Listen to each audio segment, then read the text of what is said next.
Karibu St.Joseph sasa. Byron uko sawa kabisa. Asante sana. This is also an athlete.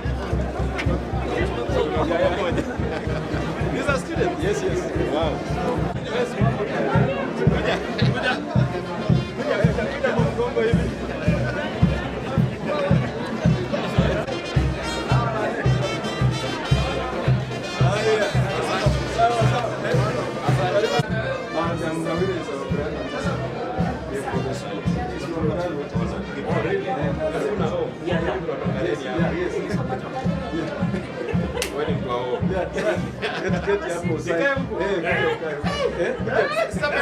No, it's okay.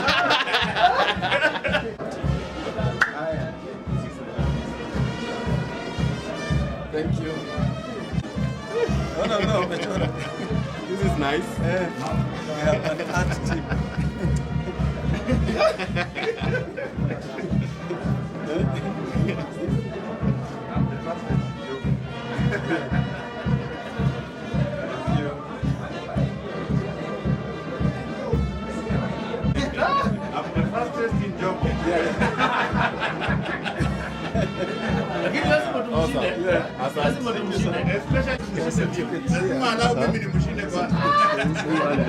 Okay.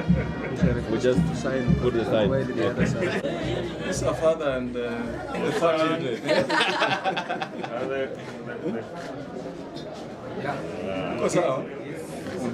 Awesome. Thank you. Father, you should make me smile. Yeah. The fastest in Jumbo. And the grandchildren.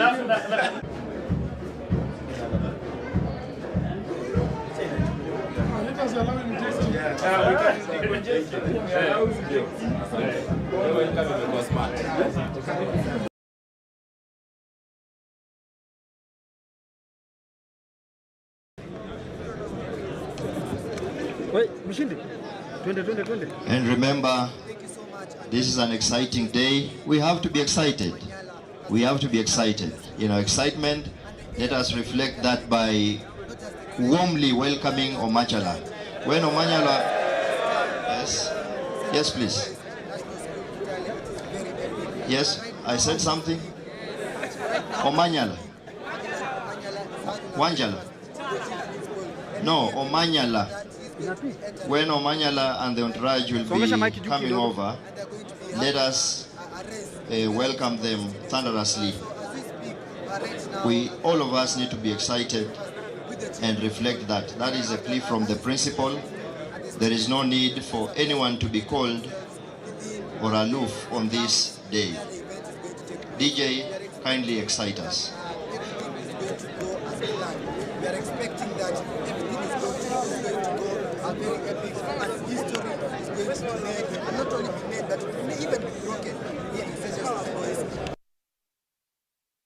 I'm expecting to have a word with a few athletes who are going to take part in this event, and who knows, maybe we may be having a one-on-one conversation with Ferdinand Omanyala himself, who is going to be briefing us on how he became to be such a superstar icon on matters of athletics. So therefore, what is pleased right now that the students are currently as they are going to the arrival of the athletic superstar, Mr. Ferdinand Omanyala, together with our chief principal, Mr. Cosmas and all these guests. They are waiting here in the school. We are going to, maybe let's say, enjoy his presence here in St.Joseph Boys National School. Not only that, but also watch the race. And who knows, as I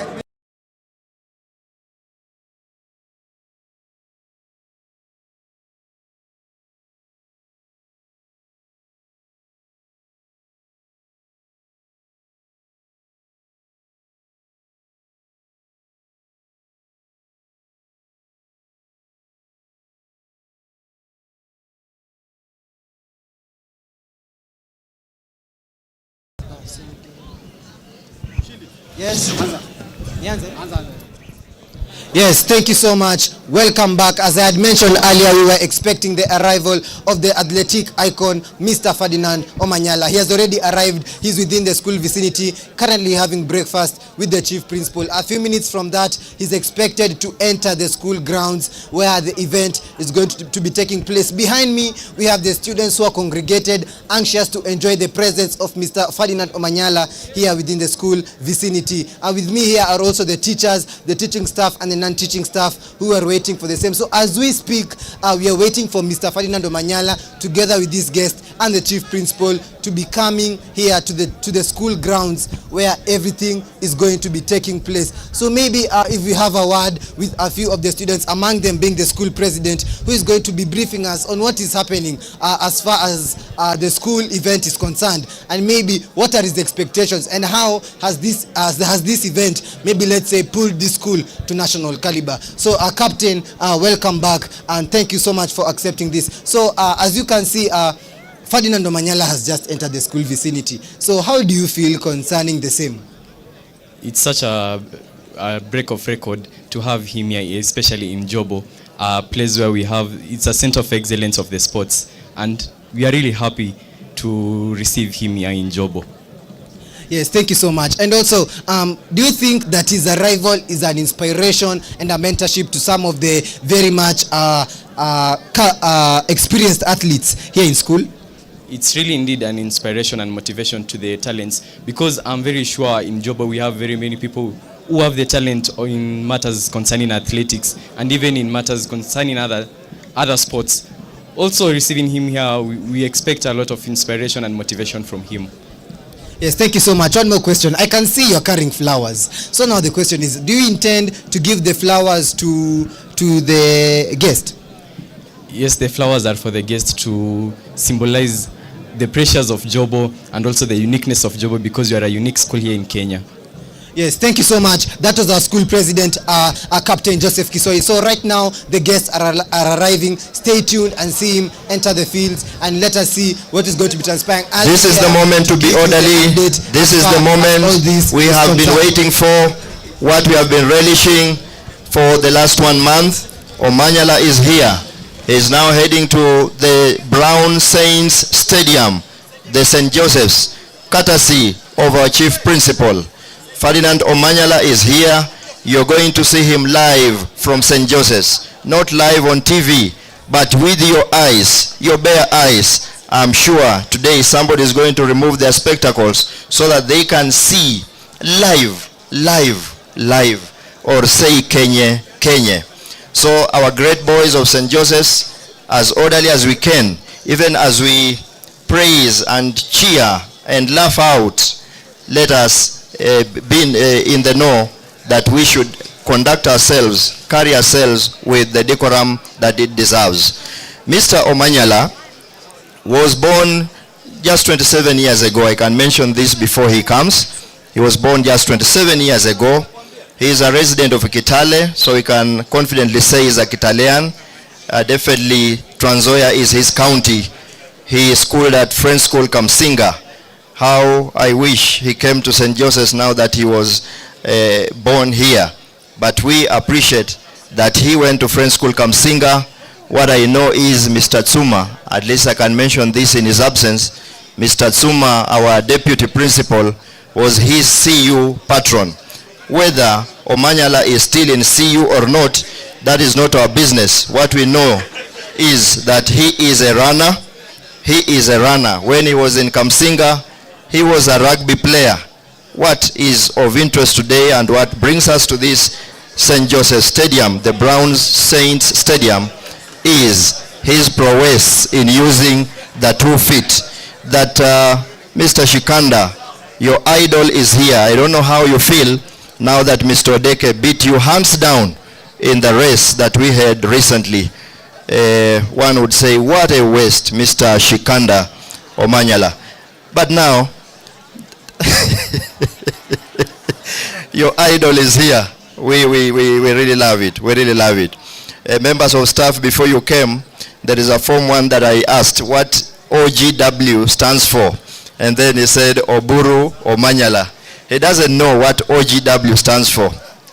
I asked somebody else, a Form 1, he said it means, oh my God. Up to now, I'm yet to get someone who knows what OGW stands for. It's an honor bestowed to Omanyala by the head of state. Kindly step forward and share with us what OGW stands for. Do not be timid. You are a brown saint. At least for the next 2 months, you are a brown saint. Don't be timid. OGW, anyone?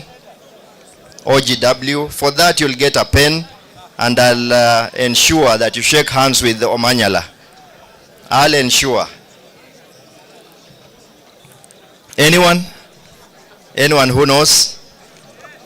Okay, our teachers of history, take note of that. The awards that are presented by the head of state. I was fortunate many years ago. I was going to be knighted in Britain. I would have become Sir Byron. I was going to be knighted by the Queen herself. But unfortunately,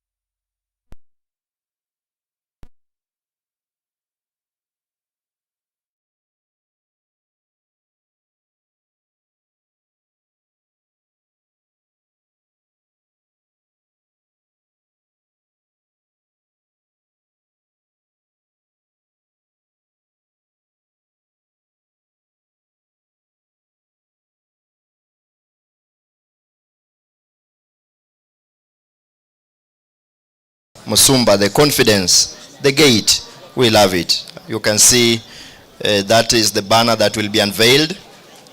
That is the banner that will be unveiled. This is a great day. What are we looking forward to when Omanyala comes here? We are going to sing the school anthem. We are going to sing the school anthem. Then we have the national anthem, East Africa anthem. I'll say a few remarks. I'll give a few remarks, then spell out the program, then invite the principal to unveil the banner, and definitely welcome his host, our host, our host.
And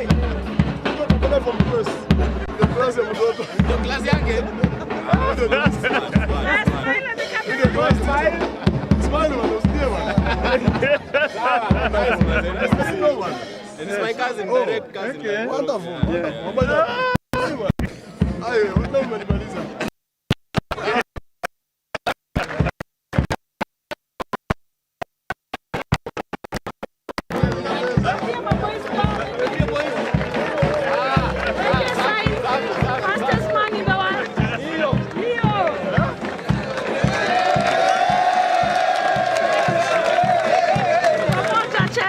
Hapa tunafaa kukimbia. Utakimbia hiyo.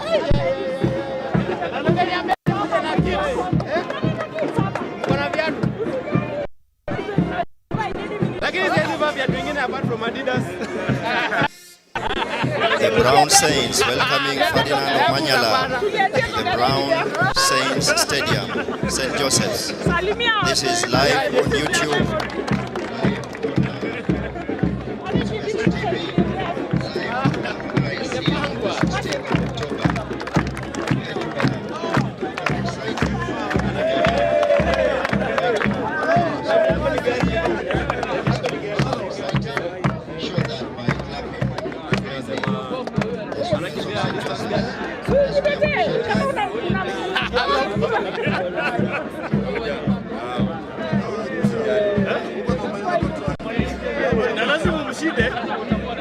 Lazima umshinde. Anasema ni mnoma. Una promise.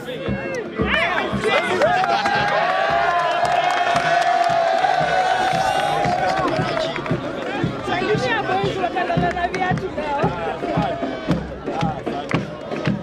Thank you. See the energy in your knees. Thank you, Mr. Msonya. Well-trained band. That is Omanyala himself with the chief principal. Live in St. Joseph's. Omanyala hugging the young one. We are so thankful.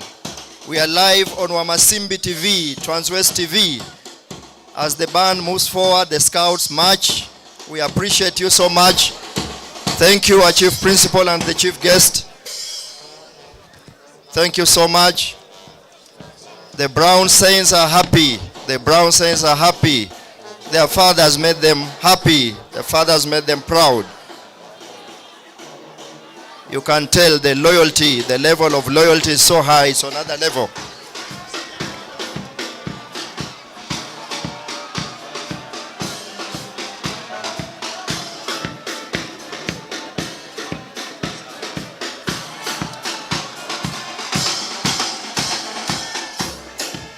That is St. Joseph's. We are happy.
Saints Stadium. Thank you so much, our Chief Principal, for this day. We thank.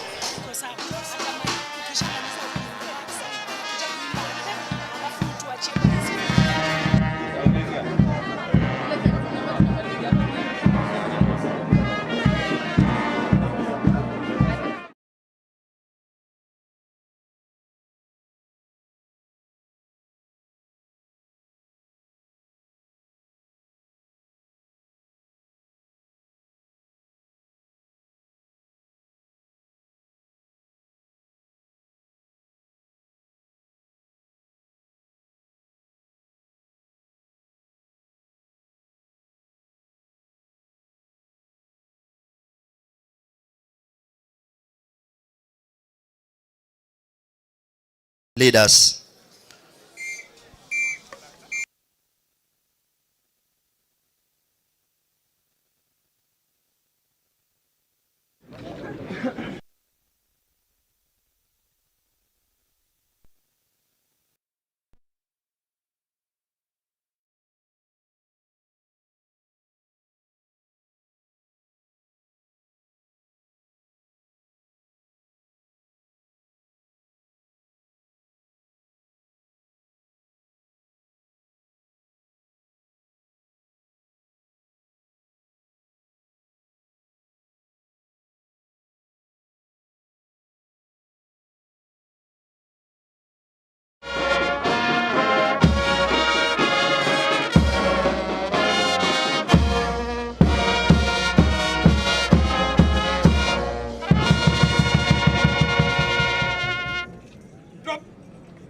Ready for the school anthem. Present arms.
Honor bestowed to the OGW, the Chief Principal.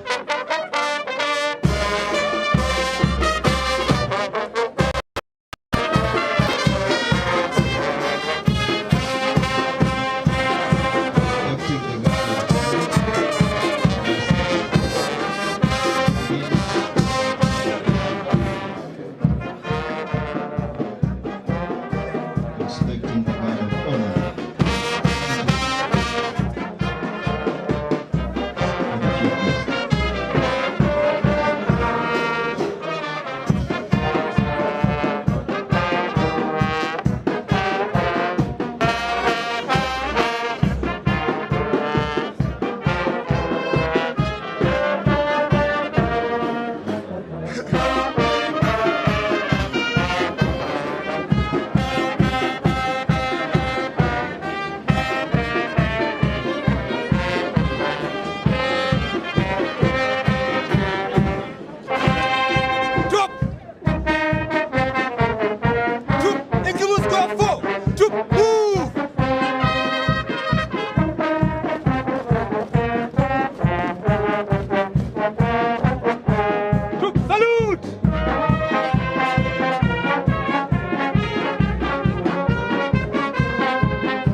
Then Father Chiles. After Father Chiles prays, the sprinters, the girl sprinters recognize PW.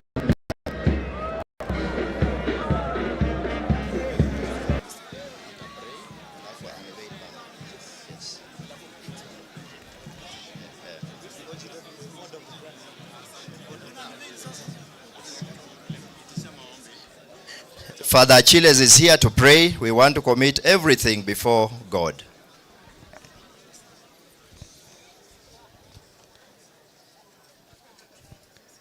Let us believe and pray.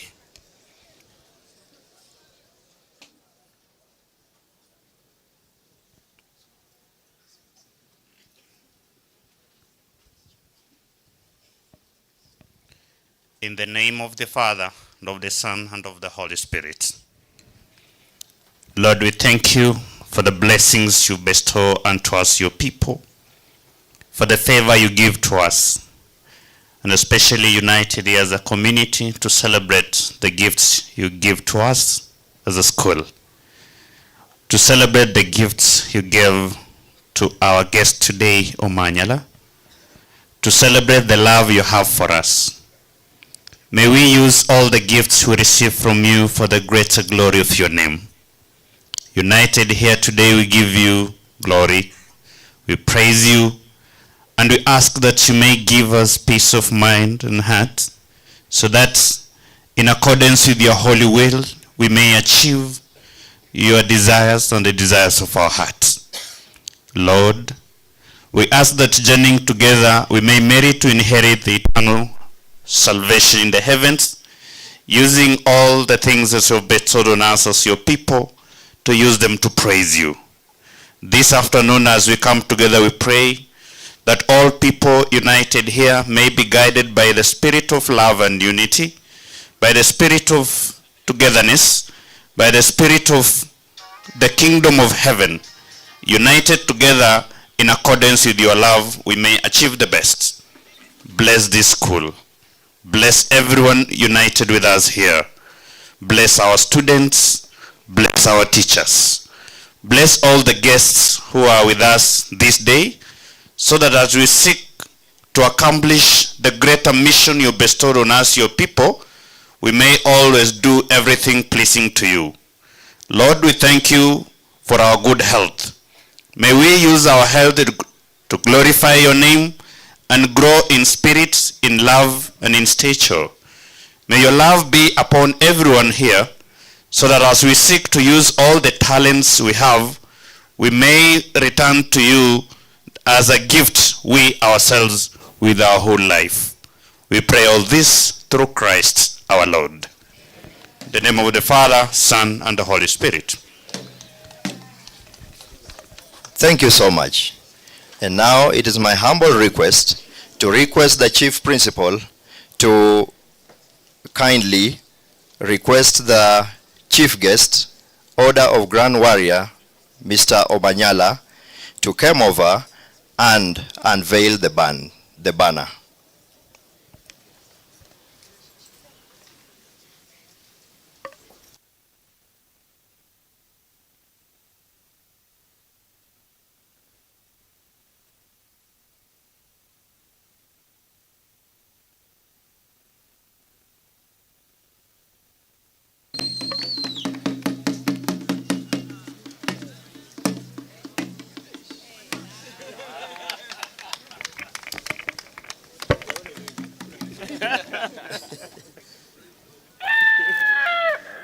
On your mark, get set.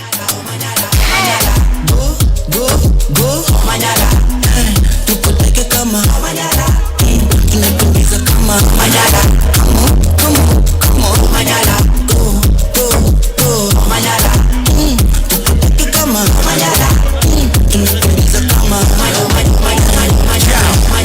Usema mjuzo kingoni huishia kwa sakafu. Nikifunguka ni upepo nipati hata chafu. Nairobi ndo mesiti soko utapata udaku. Hapa na kusikiza the studio is like a tabernacle. We're signing on the banner.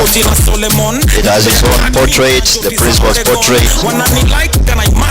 and some writings about athletics. That is the banner. Omanyala jodala usema wololo. Jukwa barabara kutana saa senyonolo. Staki fanya swara biashara utapigwa nyongolo. Aniaje savaro na swara cause man we on the road. Go, Omanyala. Tukuteke kama Omanyala. Tunakimbiza kama Omanyala. Come on, Omanyala. Go, Omanyala. Tukuteke kama Omanyala. Tunakimbiza kama Omanyala.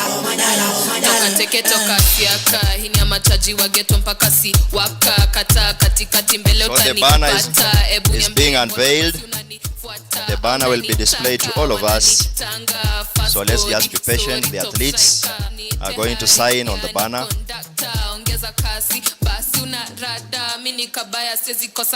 Omanyala jodala usema wololo. Jukwa barabara nkotana saa senyonolo. Staki form ya swara biashara utapigwa nyongolo. Aniaje savaro na swala cause man we on the road. Go, Omanyala. Tukuteke kama Omanyala. Tunakimbiza kama. That is the banner. Lovely banner. How do you love it? Look at the banner. Dated 16th, signed. That is the one and only Omanyala Ferdinand here with us on this auspicious occasion. We really appreciate Ferdinand Omanyala, 9.77, African champion, a world beater, a hero, well fitted by the chief principal in St. Joseph's Boys High School.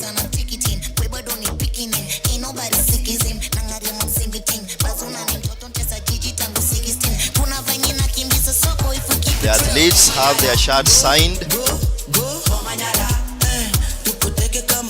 Mr. Omanyala is signing on the athletes' t-shirts. Remember, he's using indelible ink, so they'll have that for life. As long as they have the t-shirt, the signature will always be there.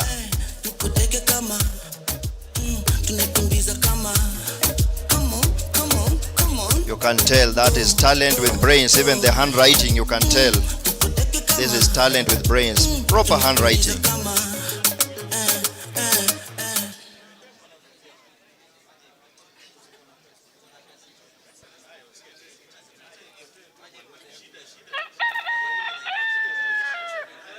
On your mark, get set. Very, very excited. Look at the young man, a sprinter. Very happy. Very, very happy. I'm here just about on the swallow, cause man, we on the road. The signature. The school captain, be ready to hand over the bouquet of flowers.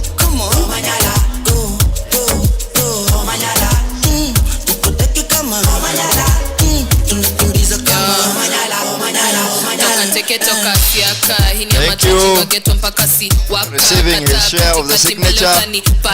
Ebu niambie mbona basi unanifuata au unanitaka wananitanga fast body sorry top striker niite hai yani conductor ongeza kasi basi una rada mimi kabaya siwezi kosa ka Omanyala jodala usema wololo jukwa barabara thank you. Kindly let us be conscious about time. We have a program to run. We have a program to run.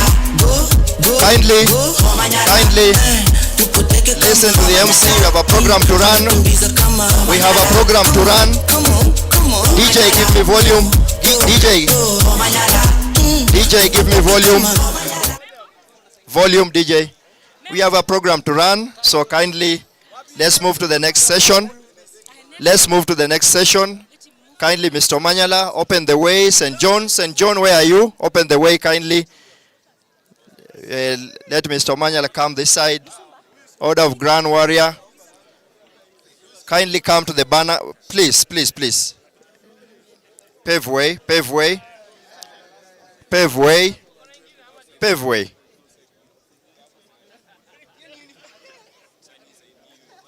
Security, limit the numbers, please.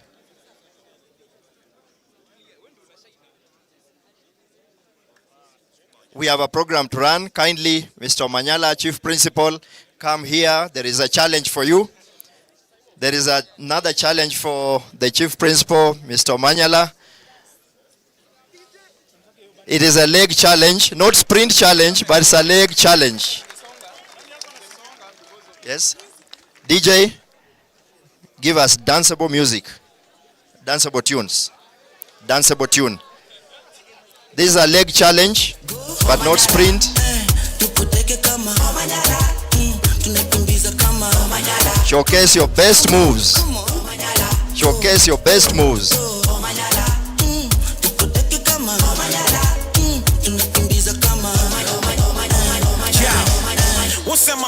There is dancing going on there.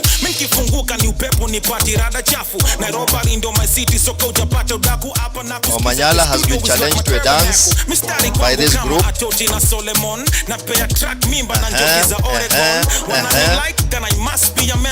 Nice. Can you do that? The leg challenge. That was so rapid. That was so rapid.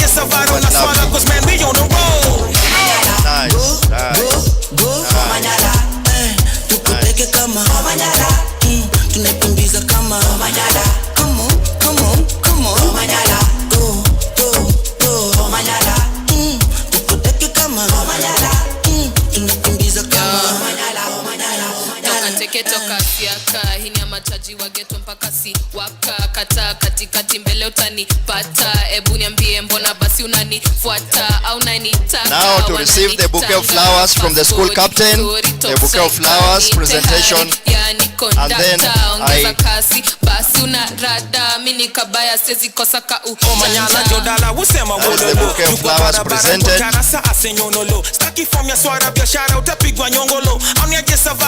Thank you, we love you so much. You are our flower as residents of Trans Nzoia. And so, may the Chief Principal welcome us to this forum.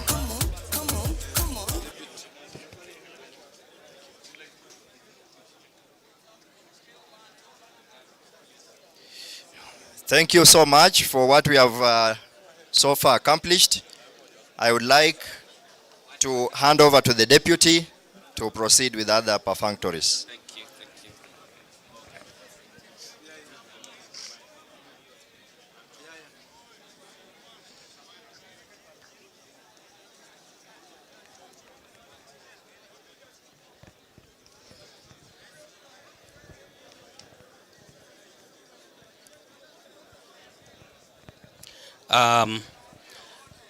Our guest of honor,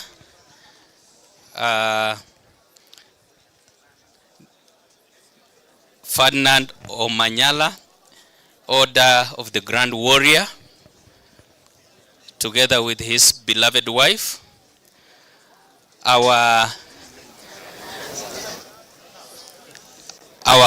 secretary, cabinet secretary of the county in charge of sports, gender, who is present with us here, Trans Nzoia County, our chief principal, other guests, colleague teachers, our visitors from our neighboring school, and my students. Is it good afternoon or good morning? Eh? Good afternoon. Praise the Lord. This is a very special day in this school. My sons, let's be quiet and listen to what's going on here. And that's why we have come here. I am saying this is a very special day for us in this school. And because this school is known as a talent hub, a talent nurturing hub, we are privileged to have one of the best talents in Africa and by extension in the world. As we were checking online, we discovered that our own Ferdinand Omanyala is one of the fastest men on the planet.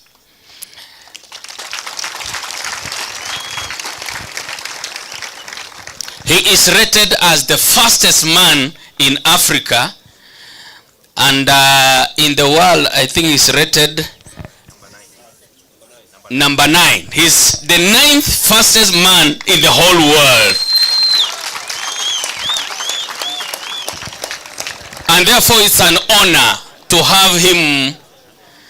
It's an honor to have him around with us, to just inspire us, to just encourage us. Those of us who are sports people know that you can make it. Before I welcome my chief principal to come and speak to us, I want us to know that Ferdinand Omanyala is my student. Him together with engineer Nabangi, Daban, electrical engineer. I admitted them in French school Kamsinga in 2011, and he's an engineer and is the manager of Mr. Omanyala. Therefore, I have the pleasure, I don't want to preempt everything, to welcome our father, our captain, our mentor, our role model, Mr. Cosmas Nabungolo. Let's put our hearts together to welcome him to speak to us. Thank you. So, St. Joseph's. Thank you. God is good and all the time. Thank you. So our chief guest, who is none other than, I call him my son. Shall I refer to him as my son, Ferdinand Omurua Omanyala. Let's give him a clap. And with the honor of being accompanied by his dear wife and his manager, colleagues who are here, the media that is present today, because this is a big event for us, and the students. I think this is a special day. Tunakubaliana that it is a special day. My son, Ferdinand, first I want to, on behalf of these boys, to congratulate you for doing this country proud. You have been a noble ambassador. You have made us proud.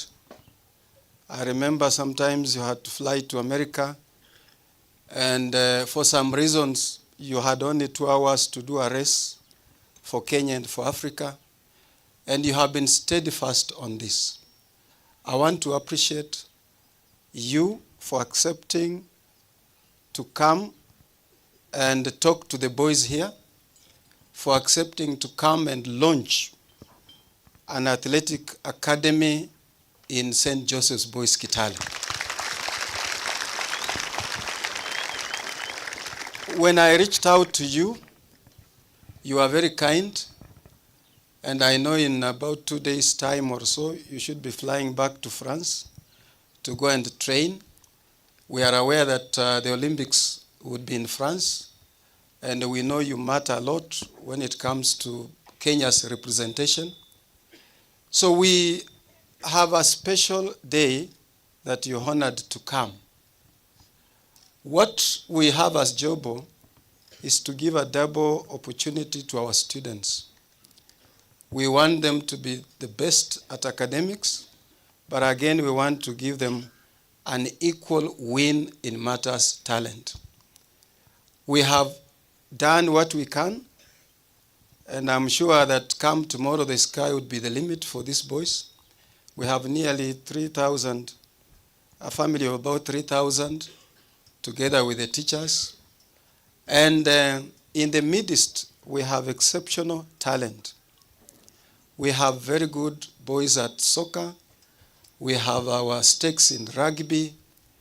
We are committed to doing tennis. By the way, our tennis is bronze at the FIESA or the East African level. We want to do a very good rugby for that reason, basketball. And we know that we have multi-talent in our students. You have seen the band, that comes with talent. The singing, that comes with talent. We equally have a hybrid staff where we have colleagues who can showcase and mentor these young people in different areas of talent. And we are actually a blessed house. Our invitation to you was to give athletics its opportunity in this noble school. We have realized that many a time we have been very active in ball games, we have been very active in rackets, but we have tended to forget that athletics is extremely available, especially for those of us who come from this region of high altitude. Where we are now is not far from the home of a world 800 meters champion, that is Wanyonyi. And that is testimony that St. Joseph's can also take its share of global participation very effectively. And we can have some of the world champions being mentored from this school. So I humbly request you to accept to be our patron on matters athletics. Ama namna gani? So that these boys can do the sprints, they can do the long distance, they can be very good at field events, because along the way, you would be passing the baton to many Omanyalas for this country. How many of you would want to, the sky is the limit on matters athletics for Jobo? That is the spirit that is in the air, and we want you to be a mentor to guide the boys. We wish you well when you go back to train. We are happy that our girls from the girls' school here have also been doing very well when it comes to athletics. Boys, let's clap for your sisters, please. They have done very well. And we are one extended family to the other side. So friends who are here, allow me to introduce the athletics master. Where are you? Where are you, please? Let's clap for this great teacher here who has done us very well. And you want him to say something, isn't it? Aye.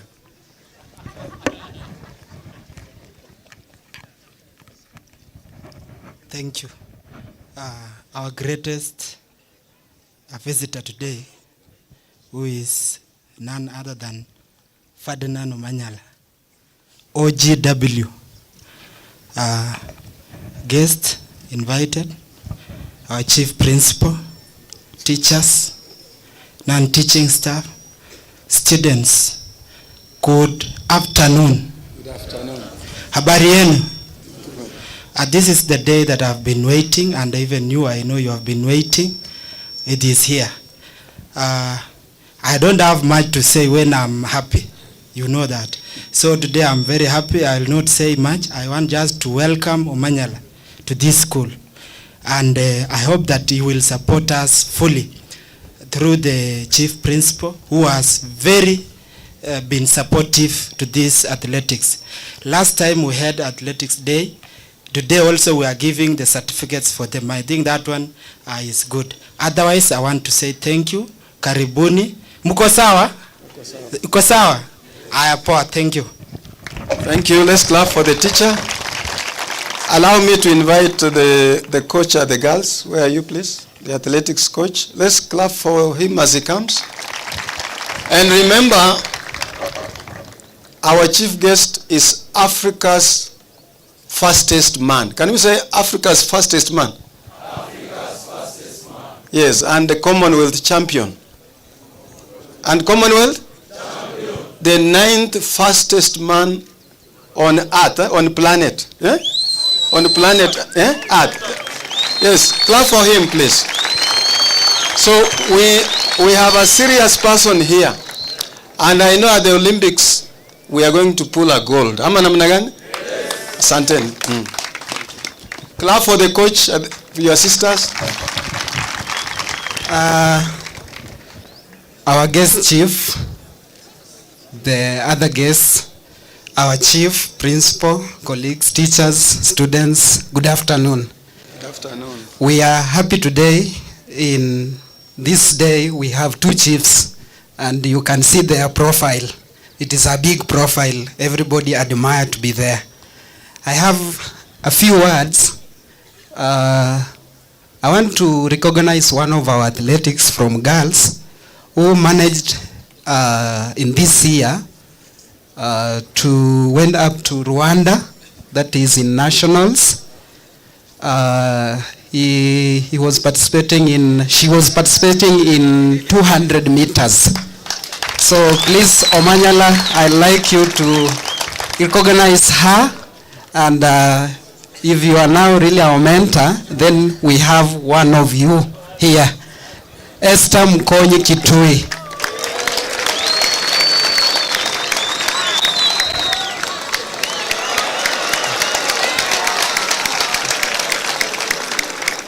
Thank you very much. I'm Ronald Kwemoy Nyokie. Thank you. Hearty clap, please. It is in the spirit of athletics. Say athletics. Athletics. Athletics. Athletics. Thank you. Now again, we are honored. I want to pass. Hello. We also have the director sports. So many director sports. Sent by His Excellency the Governor. As you know, the Governor has been steadfast on supporting sport, and therefore strongly recognizes what we have here. We are also privileged that he has found it fit to send the county sports director to be thus here to flank our chief guest. So allow me to, in a singular way, to invite the director to speak to us. Then after that, he will give the program to the world, to Africa's what? Africa's fastest man. And the 9th fastest person on planet. Thank you.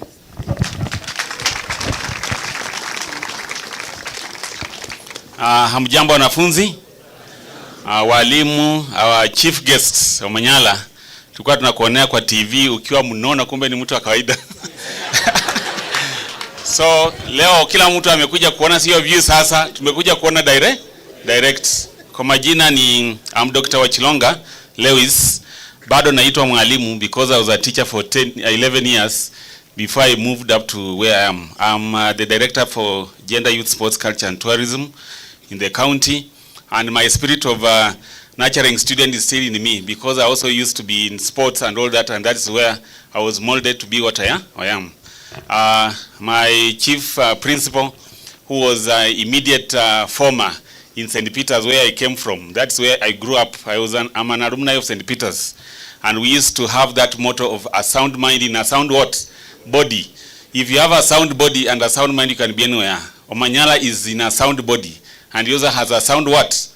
A sound mind. That is a slogan that can take us far. Now that the spirit of our chief guest is in this school, and I've seen the spirit of Omanyala possessing almost majority of us, then it means that we are ready to go. Trans Nzoia is not the first time. The first athlete, Bill Conchela, hails from where? From Trans Nzoia. So this thing of home of champions, we are the home of talents, because it's only champions but talents at large.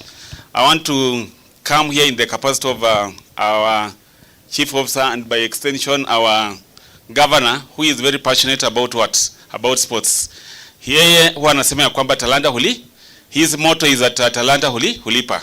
Those who participated in football recently can attest to that, because those who proceeded to national can attest that they were paid instant. Everybody who went, almost 125 students who participated in football, who went to nationals, each of them earned 5,000. And those who scored, who are the best scorers, were being added another 5,000. So they got what? 10,000. Through that, some of them, I'm told that they were able to pay what? For their school fees. We are also supporting students who are proceeding.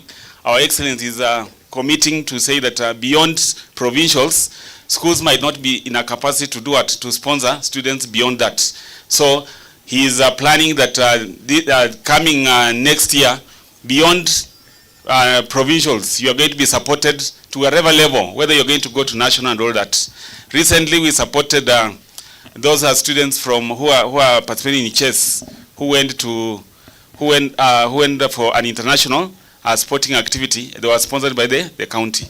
So I want to say that we are together, and in these 5 years, the 10-point manifesto of the governor, which is giving so much emphasis on sports, has made it possible for us to have a very ultra-modern sports facility. We are coming up with a stadium of more than 650 million. This stadium is going to be second to maybe Kasarani in Kenya. It has everything. It's going to be, now the pavilion alone has a lift. It has hotels, it has changing rooms, it has, we are going to have a swimming pool, we are going to have tennis and all these other games. So, the spirit of launching today, of having a sports academy, athletics academy, is an extension of what we're going to have, because by the end of next year, by June next year, we are going to be ready to launch. And we're going to launch, and we are going to have Omanyala coming back to do what? To launch it officially, and we might give it a good name if it's going to continue to make us proud. We might change that stadium to be something else. So we are negotiating. Thank you for that, and we are saying that may you continue to nurture the spirit. Kitambo tukiwa wadogo tulikuwa nadhani kwenda kukimbia mbio kama za Amerika ni chakula fulani. Tulikuwa nasema watu wanakula chakula tofauti. Kumbe these sweet potatoes and ugali and whatever is the main meal for us to do at 100 meters. Otherwise tulikuwa tunashare away. But Omanyala has demystified everything, and we are now ready to go.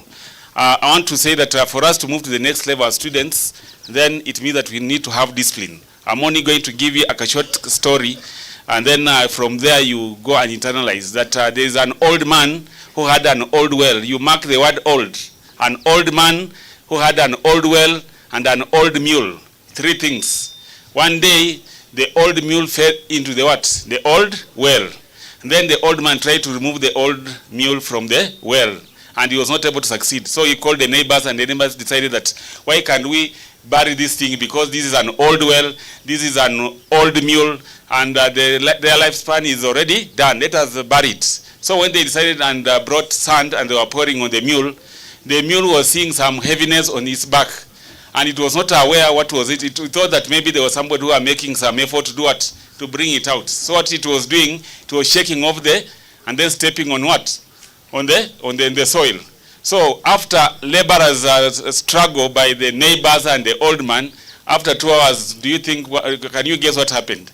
The mule stepped out stepped out. And what do you think the old man did? Because they thought they were burying, kumbe it was giving it an opportunity to do what? To get out. So in life, burdens will come. But when you shake it off and you step up, you do what? You shake off the burden and you step on it and then you get up. So students, shaking off and stepping what? Up is what's going to make us to be everywhere. Because Omanyala saw an opportunity and there were many barriers. But he used to shake off, step up, and then he was able to run. And that's where we are today. Thank you for this day, and we look forward to having more of this. And students, for those who are in soccer and football, at least our chief principal has done something good for the county, because we have now a sports athletics academy. So as a county, we're going to support that. And for those who are in football, by the end of next year, we're going to have a football academy.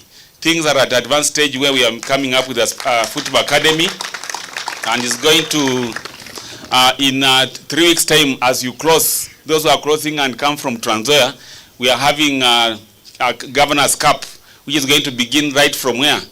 From the ward level. Then the teams are going to proceed up to the final level. We are having partners, Radio Africa, KPL, who are coming, and they promise that we are also going to have scouts coming from everywhere. By the end of the tournament, we are going to have an academy. The best players are going to form the academy for the county. Then New Year, we are going to have Trans Nzoia County football team. We are negotiating to begin at Division 2 so that we can move forward. So, and those who are going to form the team, we are also planning that in January or February, they are going to be taken to Spain, maybe Madrid or something for 2 weeks, just to go and acclimatize and come back, and we make Trans Nzoia proud. Thank you so much for this opportunity, and I want to thank this spirit of Omanyala and let it be branded Omanyala what? Spirit, and we are going to see it soon when we have competitions. Asante sana.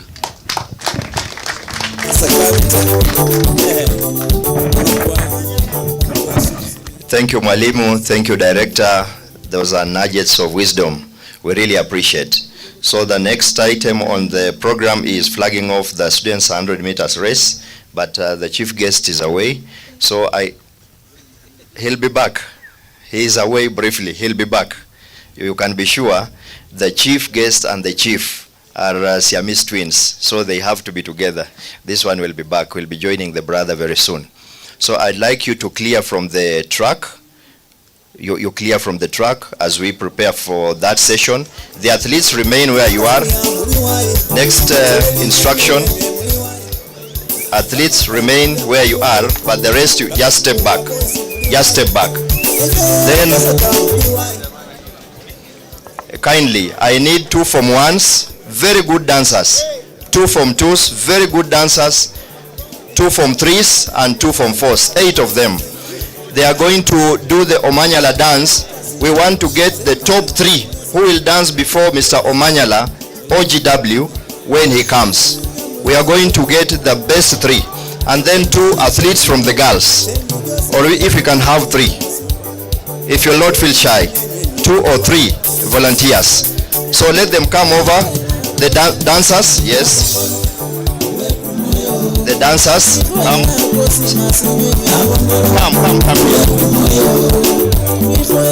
So you face, excuse me, the dancers, excuse me, dancers face the MC, stand before the MC. The girls, do you have volunteers? Do you have volunteers? Face the MC. Come to this track, come to the first track, face the MC. Be confident. A winner should be confident. And from you, we are going to get the 3 who will dance before the chief guest. We are only using one song, the Omanyala anthem. That was sung by Calligraph Jones, I believe so. So find your space. You can't dance by, you need to have your space. Have your space. For you to give your best dance, don't look at the moves of somebody else. Just do a dance. So, any Form 1 volunteer? Form 1 volunteer. There's no one. The girls, last chance. It's okay. Okay, we start. I'll guide you on how to get the winner. We want to choose the winner. Usema mbiozo kingoni huishia kwa sakafu. Mimi nikifunguka ni upepo nipati rada chafu. Nairobi ndo my city so hujapata udaku hapa na kusikiza. The studio is like my tabernacle. Mistari kwangu kama Atoti na Solomon. Na pea track mimba na njoti za Oregon. Wanani like and I must be a member. Up to that point. Shout, a shout for this one. A shout for this one. A shout for this one. A shout for this one. A shout for this one. A shout for this one. Okay, DJ, crank up the volume. Crank up the volume. I give you 10 seconds.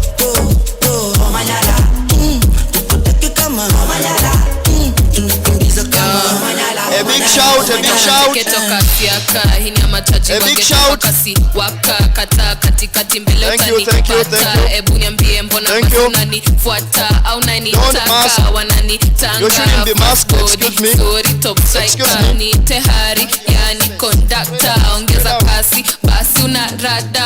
me. Spread out.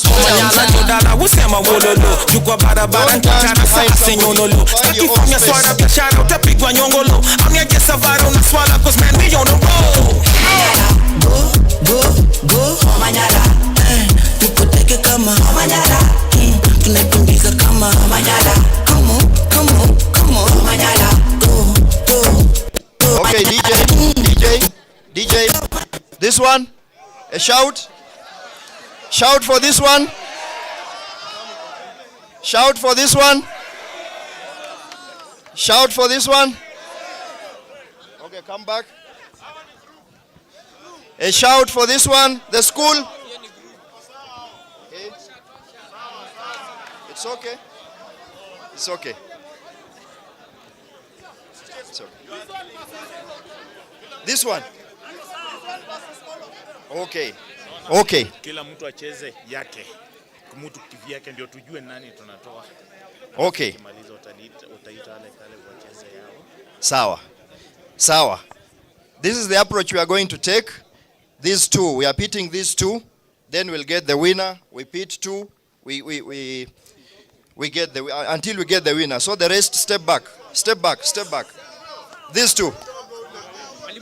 Everybody will dance. It's just two. We just want to get the best from each. Yes. 2-2. Start. We want to get the winner between these two. DJ.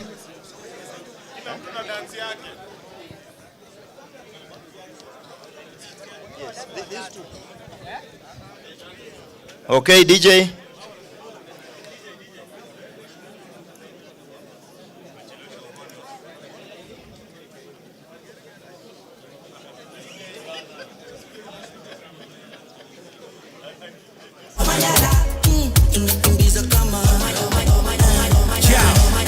Usema mbiozo kingoni huishia kwa sakafu. Mimi nikifunguka ni upepo nipati rada chafu. Nairobi ndo my city so hujapata udaku hapa na kusikiza. The studio is like my tabernacle. Mistari kwangu kama Atoti na Solomon. Na pea track mimba na njoti za Oregon. Wanani like and I must Sanya with the kicks, Mr. Last Day Bender. Omanyala Jodala usema wolo. That's enough. We can determine the winner between the two. A shout for this one. A shout for this one. A shout for this one. Yeah? This one. Okay. Thank you. You step there. Next pair. Faster. Next pair. DJ start. 15 seconds.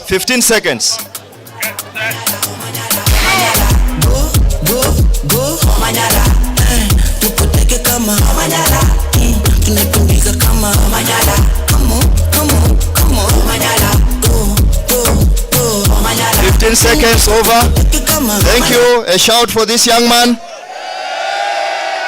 It's over. Thank you. Go there, wait. Next pair. Start. 15 seconds, 15 seconds, 15 seconds, 15 seconds.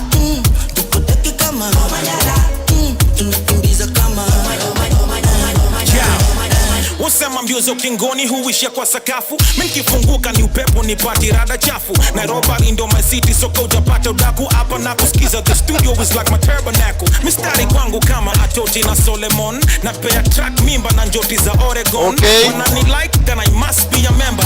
Okay, thank you, thank you, thank you. Omanyala jodala wasema wololo. Jukwa barabara. They proceed to the final. Those ones will proceed to the final. 15 seconds. 15 seconds.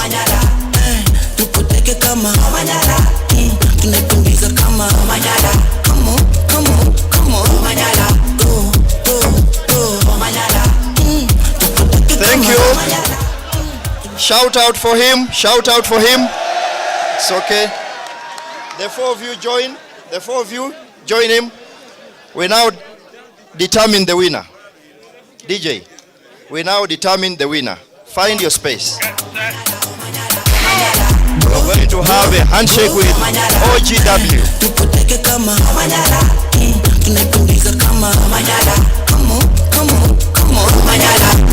We'll give you 1 minute. Omanyala himself will choose the winner. It's up to Omanyala to choose the winner. He will do it himself. Nairobi ndo my city so utapata udaku hapa na kusikiza. The studio is like my tabernacle. Mistari kwangu kama Atoti na Solomon. Napea track mimba na njoti za Oregon. Wanani like find your space. Find your space. The kicks Mr. Last Day Bender. So Mr. Omanyala chooses one of them. This one? Okay. The two you can have handshake with Mr. Omanyala. Thank you the rest. Thank you so much. Thank you so much. You are live on TV. You are live on TV. I appreciate being aired live on TV. Wamasimbi TV.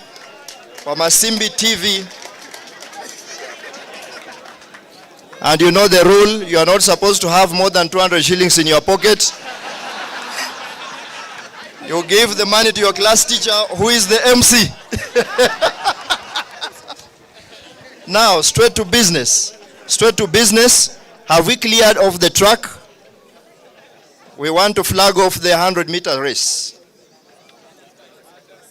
We want to, the chief guest is going to flag off the race.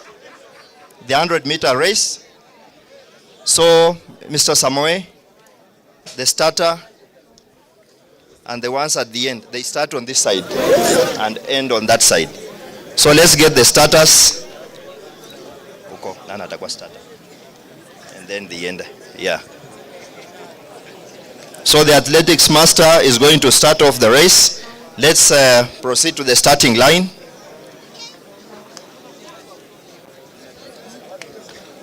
Major, you have them in, how many are they?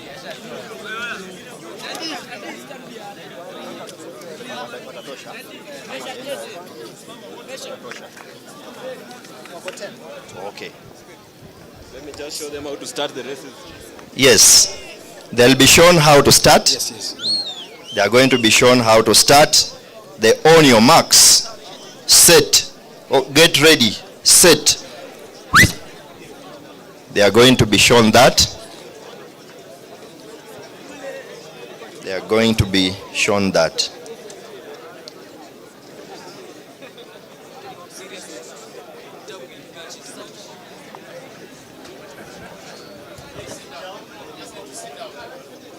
Thank you, the Brown Saints, your cooperative, well organized. And so, kindly this side.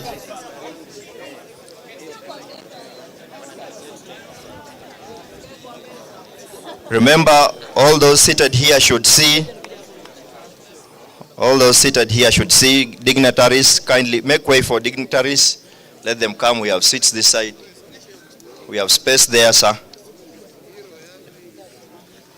Young man, guide the visitors, Mr. Kilele. There is space there.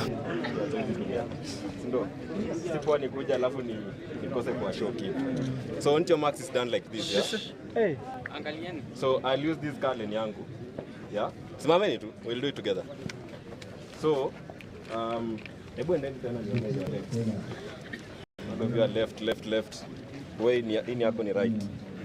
Left. Right. Simameni. Sawa. So, then, yeah? So, simameni. So, eka 1, the left leg mbele.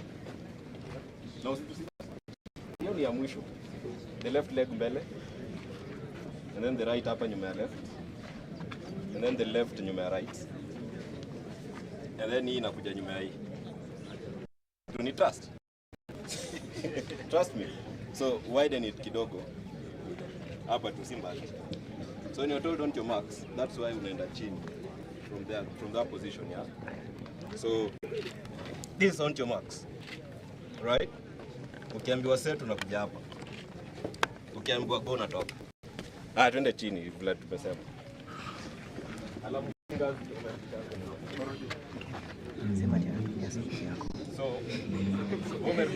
Sure, those who are on the outer lane, those will be witnessing right next to the outer lanes. Ensure you are safe. Your feet.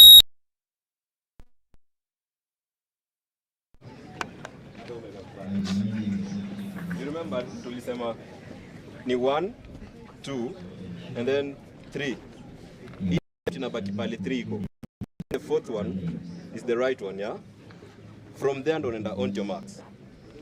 Any race utakimbia in the world, that's how you'll be using it. Because we always have the blocks. Nani amaitumia blocks? Nobody. Because that's the setting your blocks. Yeah? And then sasa hiyo mguu utaiweka kwa. But that's basically the foundation ya kwanza. So, that's the first lesson, yeah? The second lesson, enda tu, usiogope, katu, on your marks. Enda on your marks. So, that's the on your marks position. Yako bado ni mbaya kwa mka. So, pima 1, 2, eka hii hapo. Hii kuja hapa nyuma. And then hii kuja hapa nyuma ya hii. Usiende mbali, hapo tu. Aenda on your marks, enda chini. Hivyo usichane. Hapo tu. Eka kwa line, Mkono kwa line. So, usichange mguu. Yeah. Usiogope hiyo ni choka. Eka mkono straight. Eka mkono straight kabisa. Guys, look at me. In your marks, look at my arms. My arms ziko straight. Yeah? Uko in a comfortable position kuangalia mbele. Una get? Yeah? And then when you go to the set, never look at the front. You're looking at your feet. Yeah?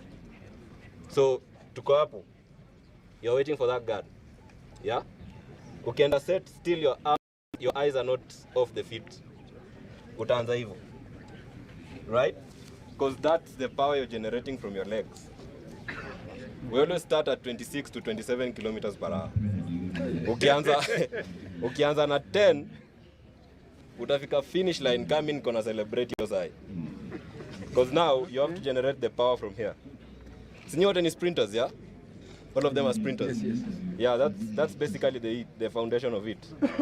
Lazima utoke hapa na the maximum force.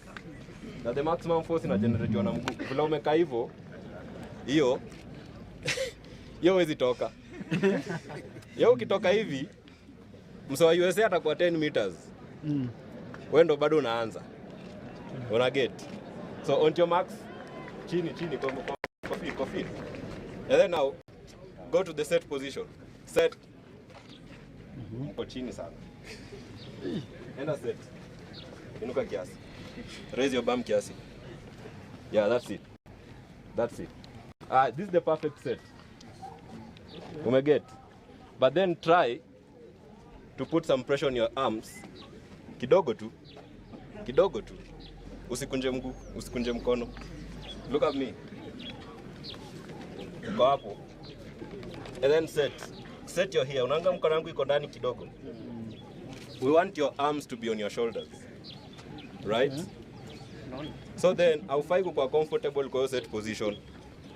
Because the moment you gani natoka, your mind is telling you, I have to get off this position very quick. Yeah? Okay, kwa comfortable kwa position, utarun. Sawa, twende, on your marks. On your marks, on your marks. That's how stadiums are. Pin drop silence. Ni wewe na ole ni yako. Everybody is waiting to see that 9 seconds of entertainment. Sawa. Unaangalia fit. On your marks. Chini, chini. Kichwa. Angalia mguu zako.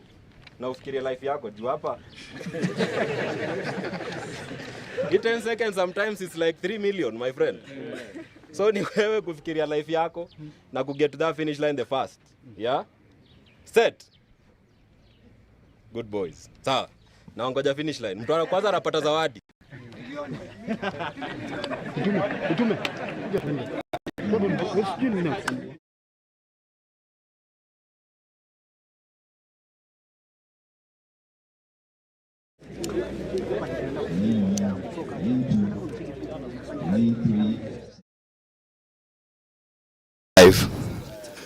Lane 6, lane 7.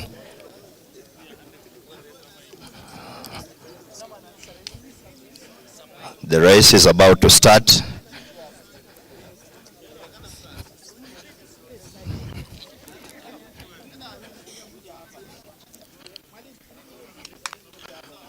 Who is starting the race?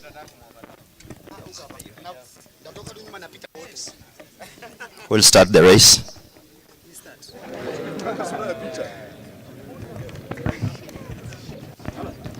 So boys, on to your marks. Those who are in front of the upper lane, please move a meter away. Move a meter away. Thank you. Thank you.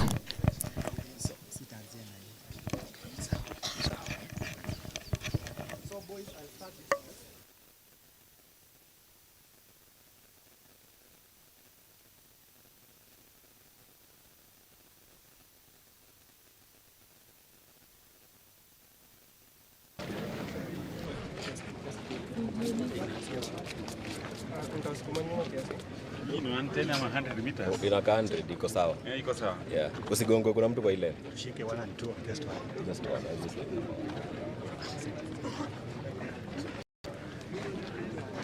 Let's see. Kindly keep off the lanes, especially the outer lanes. The safety of the sprinters. Finish line. Their fellow sprinters, so their safety should matter. Those at the end Sir?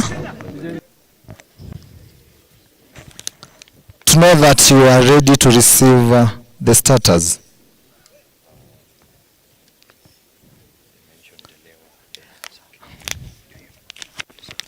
So on to your marks.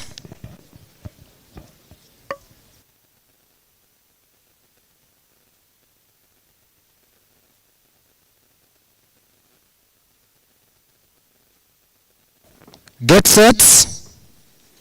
Hey, relax, relax. Fresh start. Fresh starts. Fresh starts. Fresh starts. So on to your marks.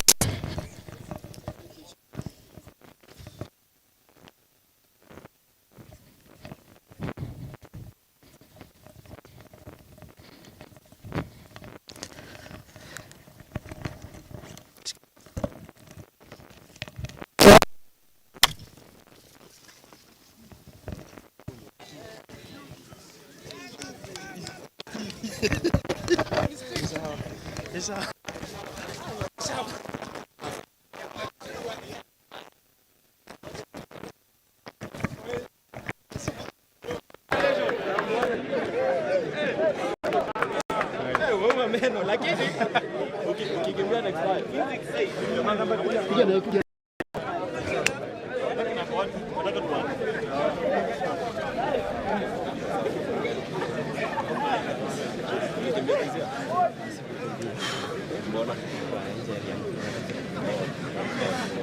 Good stuff. Nasikia mnasema. Safi. Endeleeni. Tutafanya clinic siku moja. Tutaleta clinic huko kwa. Wangebadilisha tuangalie huko.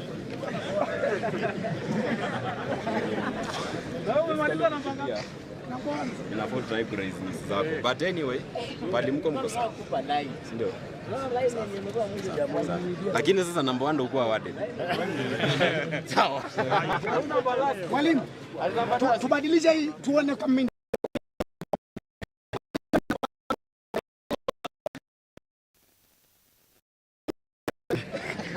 Geusha watu waangalie huko.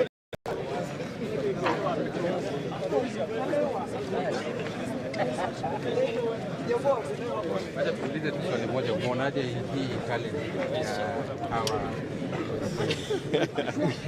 Kamera imeangalia. General comment. Okay. Basically, like I just told him, he's got the leg speed. So the most important thing is now converting that into like a national or international stuff, yeah?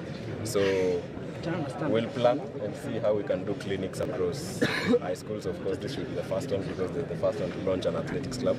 So I'm really hoping that we'll do the clinics oftenly and then we'll come up with an event that will help not help, but let the high school kids also participate in it. Wewe unaona Kenya inakosa nini ili pia wengine wajiunge na wewe katika mashindano? We just never had someone to look up to, but sasa they have someone to look up to, so that's a big step towards everything. So it's all in the mind. So mtoika huyu akikuwa nurtured vizuri hapo the perfect the facilities are there. You know, I always say use what you have to get what you want. Ningejieka kwa hiyo situation ya Kenya hakuna kitu singekuwa pale nimefika. So for them is just to use what we've used to get where we are. The most important thing is to give up. Sometimes situations around us don't permit us to get to that level because unapata home au juwezi poa, you can't get that initiative to maybe kukuja Nairobi to train, but we are looking at that and just having one of my companies come up with the structures that will help sprinters.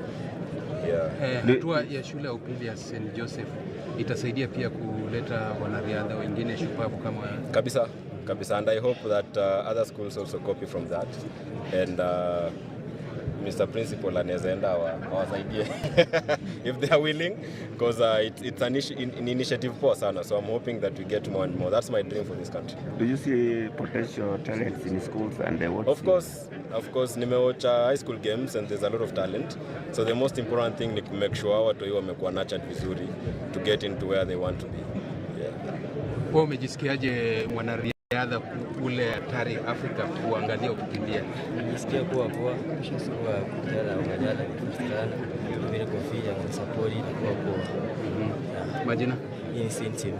Asante. Smart sana. Simiyu, umeshika hiyo Simiyu vizuri? Yeah, Simiyu. Sawa. Haya basi tuendelee. Principal, nini kuchochea sana ukaamua kuanzisha? Basi acha nimpe zawadi at least. Najua mimi napenda sport na talanta kwa ujumla, na kwa muda tumekuwa tukiwa katika soka ama rugby ama hockey, lakini pia niliona riadha ni sehemu ambayo inaweza kuwakuza vijana, kwa sababu riadha pia ukijiamua na utie bidii basi you stand out, na hiyo inawapa opportunity to grow upande wa talent na pia kimasomo. Kwa hivyo hii jobo ama St. Joseph Boys itakuwa ngome ya riadha, na nina furaha sana ya kwamba Africa fastest man ambaye ni kijana wetu Omanyala ambaye pia ni ambassador katika mambo ya riadha ya nchi hii alikubali kuja hapa so that we can launch St. Joseph Boys Athletics Academy, na huu ni mwanzo tu. Basi kesho tutakuwa tunashirikiana naye na wengine na tuwape vijana fursa kuweza kujiendeleza. Nchi hii inategemea sport na most importantly unaona pia riadha inachangia sana. Unaona kuna matumaini ya wanariadha kutoka hapa kuungana na Omanyala kuwakilisha Kenya kwenye mashindano? Sasa hii ndio tunafanya nursery the growth grassroots development ambayo hivi kesho pia tutakuwa na Omanyala mwingine, and this is a great idea for schools. Asante. Sawa. Safi. Asante.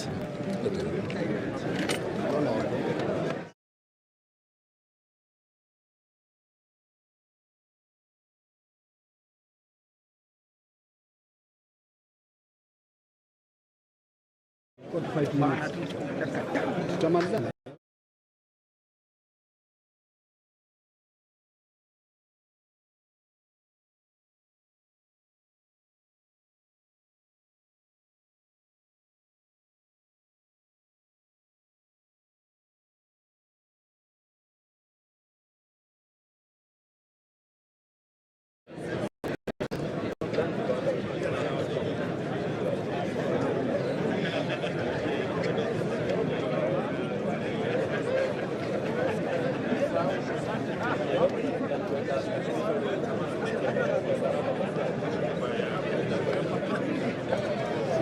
Tutamchukua.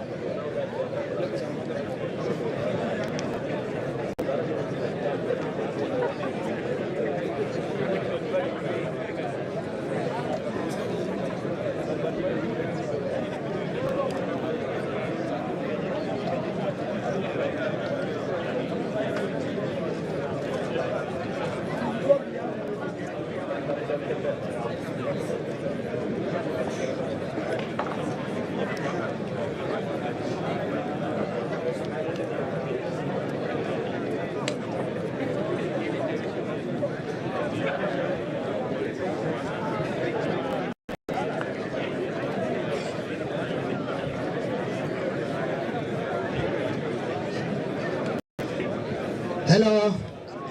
Hello. Let's keep silent. We're heading to the end of our session. Now we are heading to the crucial part where we are going to have our greatest, the fastest runner talking to us. Sawa sawa. Now the program now is for speeches, and I want to welcome Mr. Rono, who is for Athletics Kenya, just to say a word, and then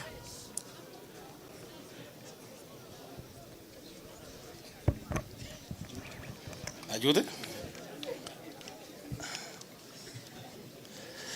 Hello. Hello. Salimiane kwa hewa. Bari vijana, umeona wasichana wako. Our super principal, commander in chief, Mwalimu na Bongolo. Our chief guest today, Ferdinand Omanyala. Wageni wenye wako hapa, walimu, vijana wote, wanafunzi kwa wasichana, media group. Bwana asifiwe. Mimi naitwa Evans Rono. Mimi ni katibu wa riadha katika Trans Nzoia County. Pia niko katika ofisi ya region kwa upande ya riadha. Na pia niko katika kamati ya youth. So mimi nina furaha sana kwanza, na ningependa kushukuru shule ya St.Joseph's Boys. Kama vile niliposema siku ile ingine nilikuwa hapa wakati tulikuwa na sports day, athletics day. Ngawaje time ilikuwa kidogo,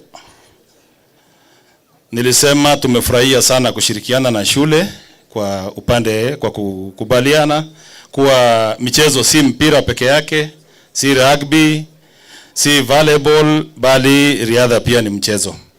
So napenda kushukuru shule sana kwa ku-embrace athletics, na tuliahidi kwamba tutashirikiana na shule kufanya mambo mingi. Tuliongea na principal na alisema priority atatengenezea nyinyi kiwanja mzuri, na mimi najua hii iko kwa mpango.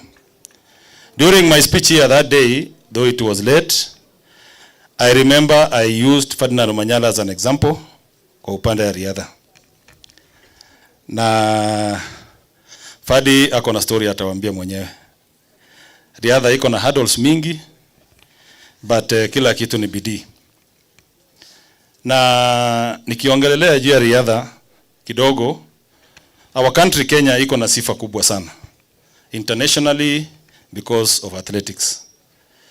Ukienda nje, hata I'm very sure wakishuka kwa airport, Ababu na Mwamba the Minister of Sports akishuka na Eliud Kipchoge akishuka, watu wanajua Eliud kuliko Omanyala. Kweli ama uongo? mimi kuliko babu na mwamba. Si ni kweli hiyo? Sasa riadha, on top of that, riadha Kenya hii, nafikiri mkiona viongozi wetu wa nchi wakienda nje, tuseme the president, it's only the president ndio unaona akisimama bendera ya Kenya inawekwa inapandishwa juu na anaimbiwa wimbo wa taifa. Si ni president peke yake? Ama pia na wanariadha? Mwanariadha akishinda gold anywhere, bendera ya Kenya inapandishwa just like a president. Simpigie mwanariadha makofi. Apart from that, riadha pia ni kazi. It is an individual event. Omanyala will tell you history. Siku hiyo niliwapatia tu kidogo kwa mwili yake, hiyo ilikuwa ni rugby. I think atatuambia story yake mwenyewe. So true to our words, mwalimu, nataka kushukuru wewe sana kwa sababu we talked about Omanyala and a few also athletes from this county ambao hatukuweza kuwapata. Moja ni Emmanuel Wanyonyi, who is the current world champion kwa 800 meters from Trans Nzoia, anatoka anaitwa Kapretwa. I know mwalimu with the time tutalete. Tuko na Abel Kipsang from Saboti. Huyo ni wa 1500 meters. Tuko na kijana ambaye ni yatima anaitwa Zabulon Ekwam, nafikiri mnamjua. Wale mmekimbia riadha, amewakilisha Kenya kwa mashule. Recently tulimweka kwa jeshi. Huyo Omanyala is a police officer now. Very senior police officer. Msimuone hivyo, na ameingia tu kwa sababu ya riadha. So apart from that, riadha inalipa na iko na pesa. It's an individual event, ni bidii ya mtu peke yake. Our country has done very well kwa long distance. Si ni kweli? Na middle distance. That is 1500 meters na kwenda juu. Tukakuja 800 ndio mliona King David aliweka record, hiyo ni 800, na kurudi chini hapo kwa sprints hatukuwa tunafanya vizuri sana. Alafu huyo Omanyala is very special to Kenyan sprinters size. Pigieni yeye makofi. Why am I saying this? Mimi naongea kutoka kwa section ya riadha, kwa mambo wale tunasimamia mambo na riadha. Since Omanyala aweke rekodi, tangu Kenya tugundue kumbe tunaweza kuwa na sprinters.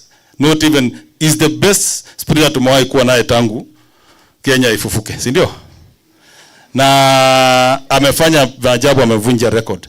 Tulikuwa tukienda michezo za riadha national, tukienda hits za mita 100, ulikuwa unapata hits karibu 5-6. Lakini since Omanyala afanya ile kitu alifanya, tukienda size tuko na around 24 hits. Suppose kila mtu anataka kwenda kufanya mambo na sprints. Pigieni ya makofi. Na tukienda pia zaidi kwa upande ya riadha na sprints. Sprinters inajulikana, well, mimi am a Kalenjin by birth. Ngawaje niko na mwili kidogo, sina mwili ya riadha. Nilicheza mpira. But sprinters naturally ni wale watu, we believe ni wale watu kutoka Western Kenya.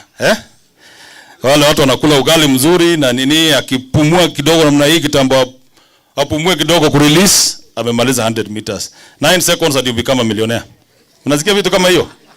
So I want to challenge you watu kutoka Western. Tafadhali embrace, wacheni na mpira kidogo. Hii kitu iko na pesa. Watu waanze kukimbia riadha because riadha iko na pesa na ni kazi ya dakika kidogo. Imagine huyu Omanyala, sometimes we argue. Yeye uwanja yake unajua na deal na track and field. He deals kutoka kwa hiyo kona mahali ameanzishia wale vijana na kumalizia pale. Kazi ya 9. How many seconds amesema? 9 Kama ni mingi ni 10. Na 9 seconds. Hiyo 500,000 si imeisha. Hata wengine tunaulizana tunasema huyo Omanyala anajua kweli vile uwanja anatakana kwenda leo round namna hii, na yeye kazi yake inakuwa hapa. But it takes a lot of things. Ni kweli Omanyala? Kazi mingi sana anatakana kufanya. So nataka vijana mbadilishe nini kidogo. Much as tunasema tunataka msome, pia tunataka muembrace kitu inaitwa sports and especially athletics. Kimbieni. Mwalimu amewafungulia njia. Ana tumeanza kuwaletea role model hapa, na sisi kama Athletics Kenya we are going to support this project 100%. I'm very sure next time tukija hapa tutakuja na wanariadha kiasi mzuri wenye wametuletea majina, alafu sasa ndio muone vile mambo inakaa. So nataka kushukuru sana mwalimu na pia kushukuru Fadi na organization ya shule for this very nice idea. So kwa hayo sijui tarudisha kwa MC. Oh, okay. Naambiwa nialike. Okay. Fadi. Thanks for coming. Lakini kuja. Jasho vijana washangilie.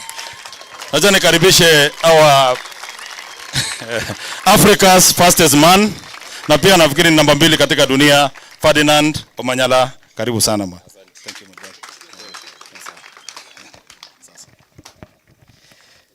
Asante sana. Good afternoon. I am not a professional speaker, but I know a bit of protocol, but all the protocols have good afternoon. Manze, thank you so much. I mean, I've received a very good, not invitation, but a very great welcome to St. Joseph's. Sorry.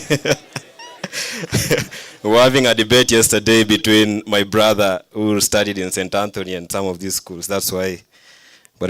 So before I proceed, I'd like to introduce the guys I came up with. One of them is my wife, Laventa. Please come on and say something.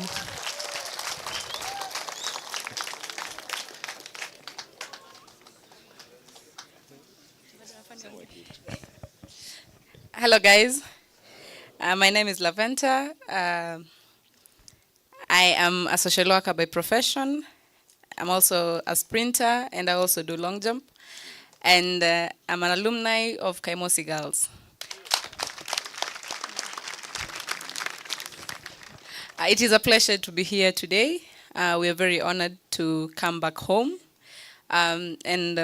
We are grateful that Mr. Principal, you took the initiative to bring sports into school and just remind the boys that you can do both. You can be very good in sports and be very good in school because both of them work hand in hand and you can thrive in both. And what makes us stand out is because the fact that you have education, you can be able to negotiate your deals better, you can be able to express yourself and get endorsements. So thank you very much for having us today. Form 4s, all the best. Education is the key, so do whatever you're going to do. Perform well, because this is what is going to give you the key to get connections and networks and grow your talent also. Thank you. Asante sana. He'll introduce himself. Yeah. Hey, what's up? What's up? Mko poa kabisa? Yeah, my name is Omurwa Kevin. Mimi ni mbigi wake, hapa nikaendo mbigi.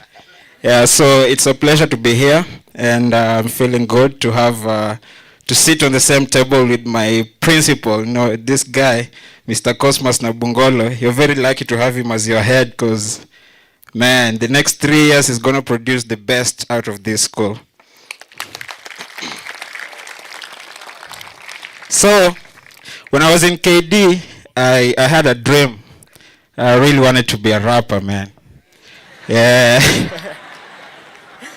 And for that reason, because of Fadi, I'm going to do a verse from one of my favorite rap artists. Yeah, so I'm going to do a cappella, msijali.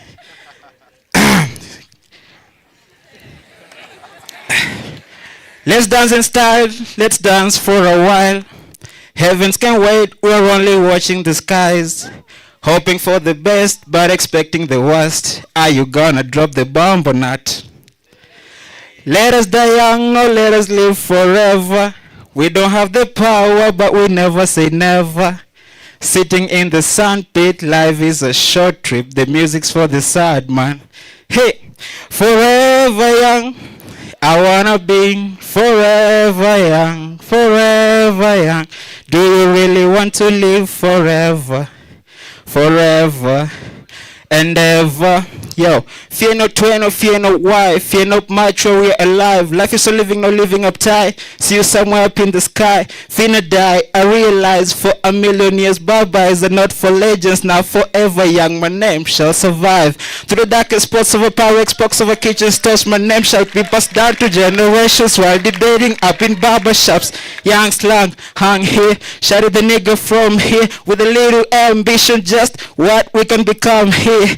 And as the father passed the stories down to his son, yes, younger kid, younger every year, yeah. So if you love me, baby, this is how you let me know.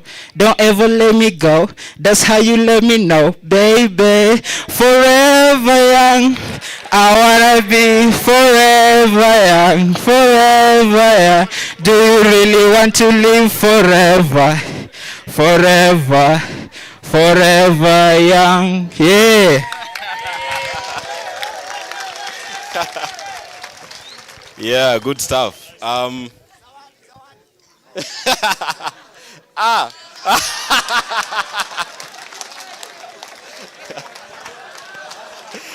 Smart sana. Dabani.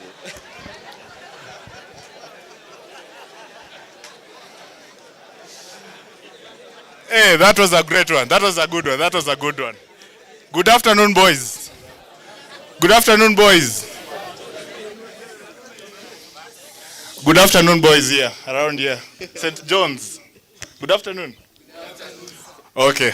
My name is Dabani Osianju. I'm Fadi's manager. We've been together since high school. If you know what it means by commitment, resilient, and hard work, it's this guy. Yeah, he motivates me a lot in my endeavors, in everything I do. And boys, I want to tell you one thing. In this life, commitment, hard work, and resilience. Yeah, all the way from the way you are, the way, you know, you might be standing with your friend there and you don't know what will happen 4 years, 5 years down the line. These are the guys who will, from down here in high school, these are the guys who will walk around. These are the guys in campus. These are the guys who will be everything in your life sometimes. These are the guys who will pull you down, who will pull you from down up. So that is bottom up or something. So, and then you have a great principal here. We were in French school, Kamusinga. Mr. Nabungolo was in St. Anthony's, Kitale, but you could hear what entails of him. Mr. Suma can tell about that. So guys, please, the Form 4s, I know your papers are around the corner. Hope you've read. Hope you've prepared. If you've not prepared, my friends, there's no miracles there. Let's be true. There's a small time remaining for you guys to prepare. So prepare adequately and success in your papers. All the best. Wish you, with this man, I know, as he has said, this guy brings the best out of guys. Hope you trust in him, and he will do wonders in this school in the next 3 years. And then lastly, I just want to say 3 things. Barack Obama said, yes, I can. Yes? Repeat after me. Yes, I can. Yes, I can. So I'll add 2 more phrases. It's yes, I can, then yes, I will, and then yes, I must. Yes, I can. Yes, I will. Yes, I must. Yes, I can. Yes, I will. Yes, I must. All the best, boys. Good stuff. Unatembea na watu wakili hawa, yani wanataka kuni outshine. Nisikia yangu, man. Yeah, so thank you so much, guys, for, first of all, thank you, Mr. Principal, for the invite. I wasn't planning to come to this part of the country because we have so much things happening and everything, but this was the first invite I got for a high school to come and speak to a high school. And I said,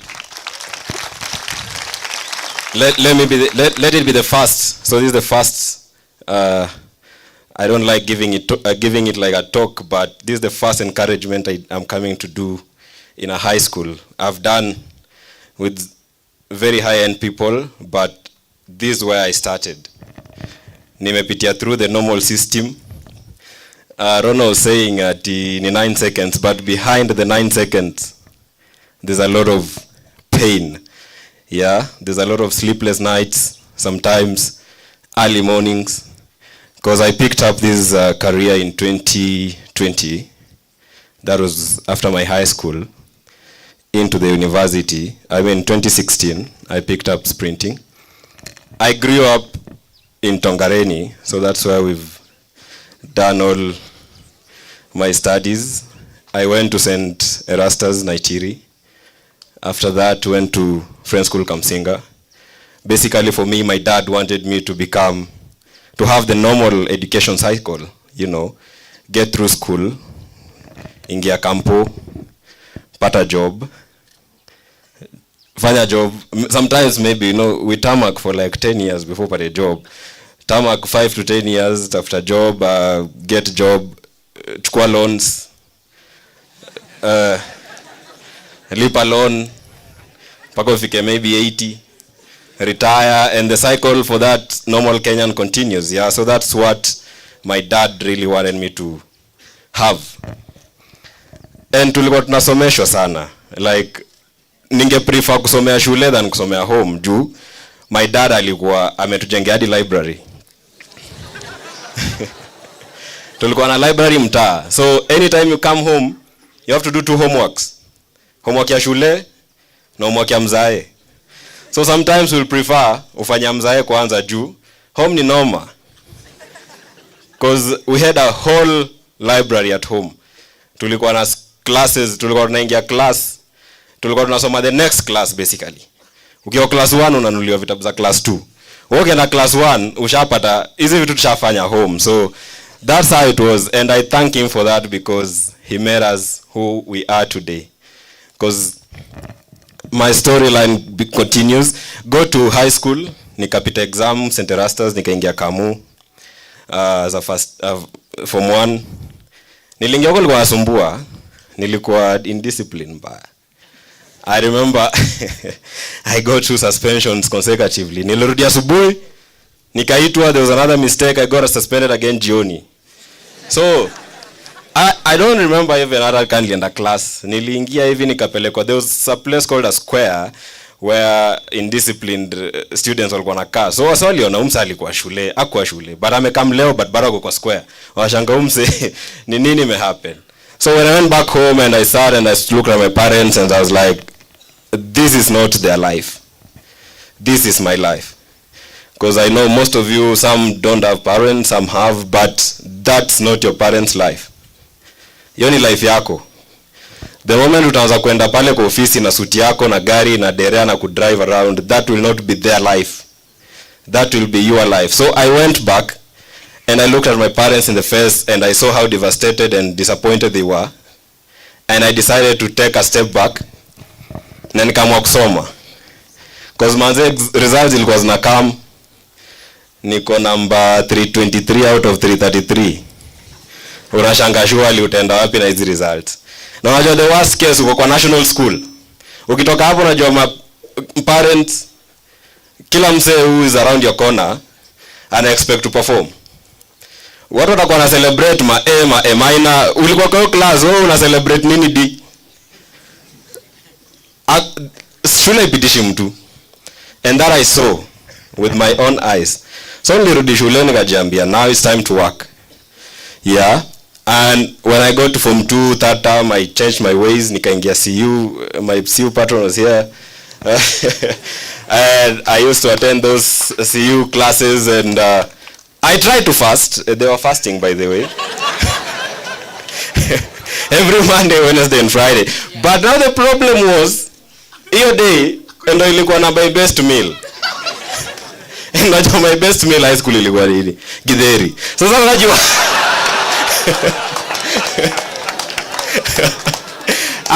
I tried to fast one Wednesday. I did go for the prayers at lunchtime, but sasa jioni ilifika. I couldn't wait for that supper bell because mazeli nilikuwa natandikwa na njaa, and that was the last time. But I joined CU and I accepted Jesus as my savior, and that's how life for me in high school was. So as I continue talking, I hope you're picking up some things from my life, yeah? Without God, I don't think there's anywhere you can go. You know, dosi zako zikifungwa na unajua binadamu sometimes wanakuanga na wivu, anatafuta shosho mahali anakuweka kwa pot. But na God, hata hiyo pot wakikuweka, life yako bado itakuwa straight. Yeah? So my life went on well, and after I joined form 3, form 2, hiyo third term nikafanya, unajua ile design classmates wanajua ni fast. So because tulikuwa nafanya sometimes to just get to the field and you do a random sprint na nilikuwa na win. So and of course pia kukimbilia food walikuwa wanajua ni fast. So there was an interclass rugby, and they said we want you to play for us in the interclass rugby. And I used to play different games. Nilingia bake kidogo, but unajua bake nilingia nikiwa form 1. So discipline huko, Mr. Haya was the basketball coach. Discipline huko ilikuwa noma, because lazima perform na ukicheza game tunaangalia results zako. So huko nikasema sitakuwa sawa, so nikatoka bake. I tried hockey, but kuna one day tulikuwa games time, tumeenda games. So tukatoka tumeenda games time, tunatoka field tunaenda class. So when I'm in class, one of my classmates tulikuwa tunacheza naye hockey, na shanga jamaa afiki class. The moment umsalingia class ndio niliacha kucheza hockey, because he had been alikuwa ametandikwa na ball on this upper high, imepasuka. So amekuja class ameka bandage nyingine bigi. Nikasema umse ni classmate na ni deskmate, so who is next? Nikasema hiyo hockey acha ikae. And then those were the only games, because after that it was a special left right center. So after I came back and the third term wakaniambia hebu tu try rugby. Wewe game kazi yako itakuwa tutakuwa tuna those who play rugby understand, kwa set piece there's always set pieces, always said the scrum, line out. Your set piece ikikuwa formed, we'll try and soak the other teammates. Wewe kazi yako itakuwa tunakupasia ball, miss one ni kumiss the next man na kupass ball to the next guy. Tutakuwa tunachapa miss 1 miss 2s zikufikia, wewe kazi yako ni kushika hii ball na utoke mbio. And that's how I took the class the finals. I took win though, because the other class was the rugby coach class, so I took win your class. But either way we got the finals. So from there I got the passion to rugby, and I still love rugby. There's no rugby game that passes me. I still love rugby. So after that, coach wa rugby akaniambia, I want to make you a superstar. And that's how I joined the school team. Nikaivishwa. I remember during the form 4 year, nilicheza vizuri sana. And you know Kakamega always they were the best during those times. So during the game ilikuwa quarter finals, walitupiga but nilieka try. Na nakumbuka nilipata try almost the 22 of the other team, and I sprinted and I scored the try, and that's how I earned my call up to the under 27 team.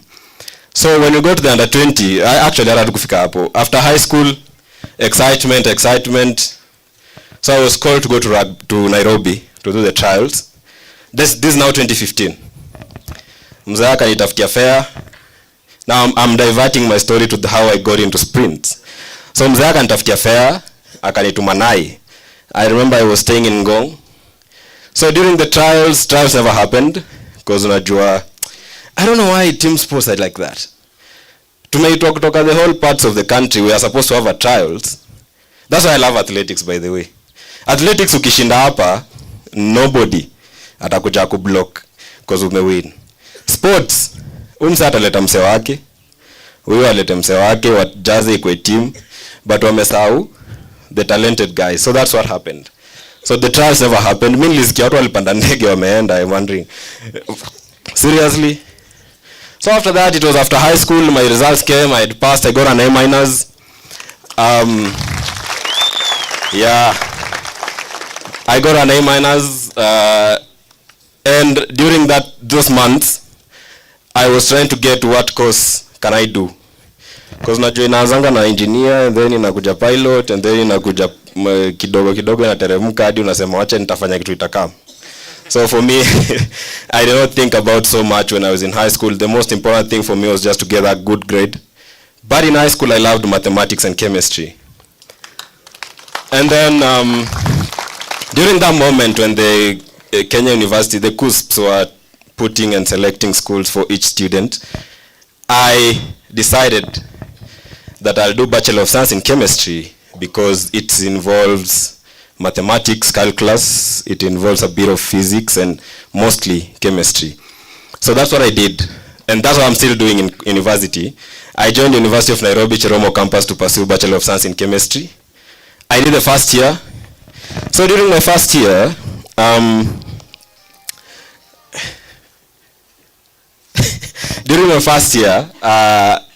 wanted to continue with rugby. So I wanted to become a rugby star. In high school, I used to look up to the likes of Injera, Hayange, the legends. So I wanted to be like them. I remember niliingia Mean Machine. But kama unacheza rugby na ujue Kenya Cup ni hard. Kenya Cup is a very tough level of competition in Kenya. So niliingia Mean Machine. Na Mean Machine ilikuwa Kenya Cup. So mimi nilikuwa kama mdogo, sikuwa mbigi hivi. I was a small figured guy. So nimeingia pale mazeni kaikawa winga fulani. Unajua kwa training ni full game.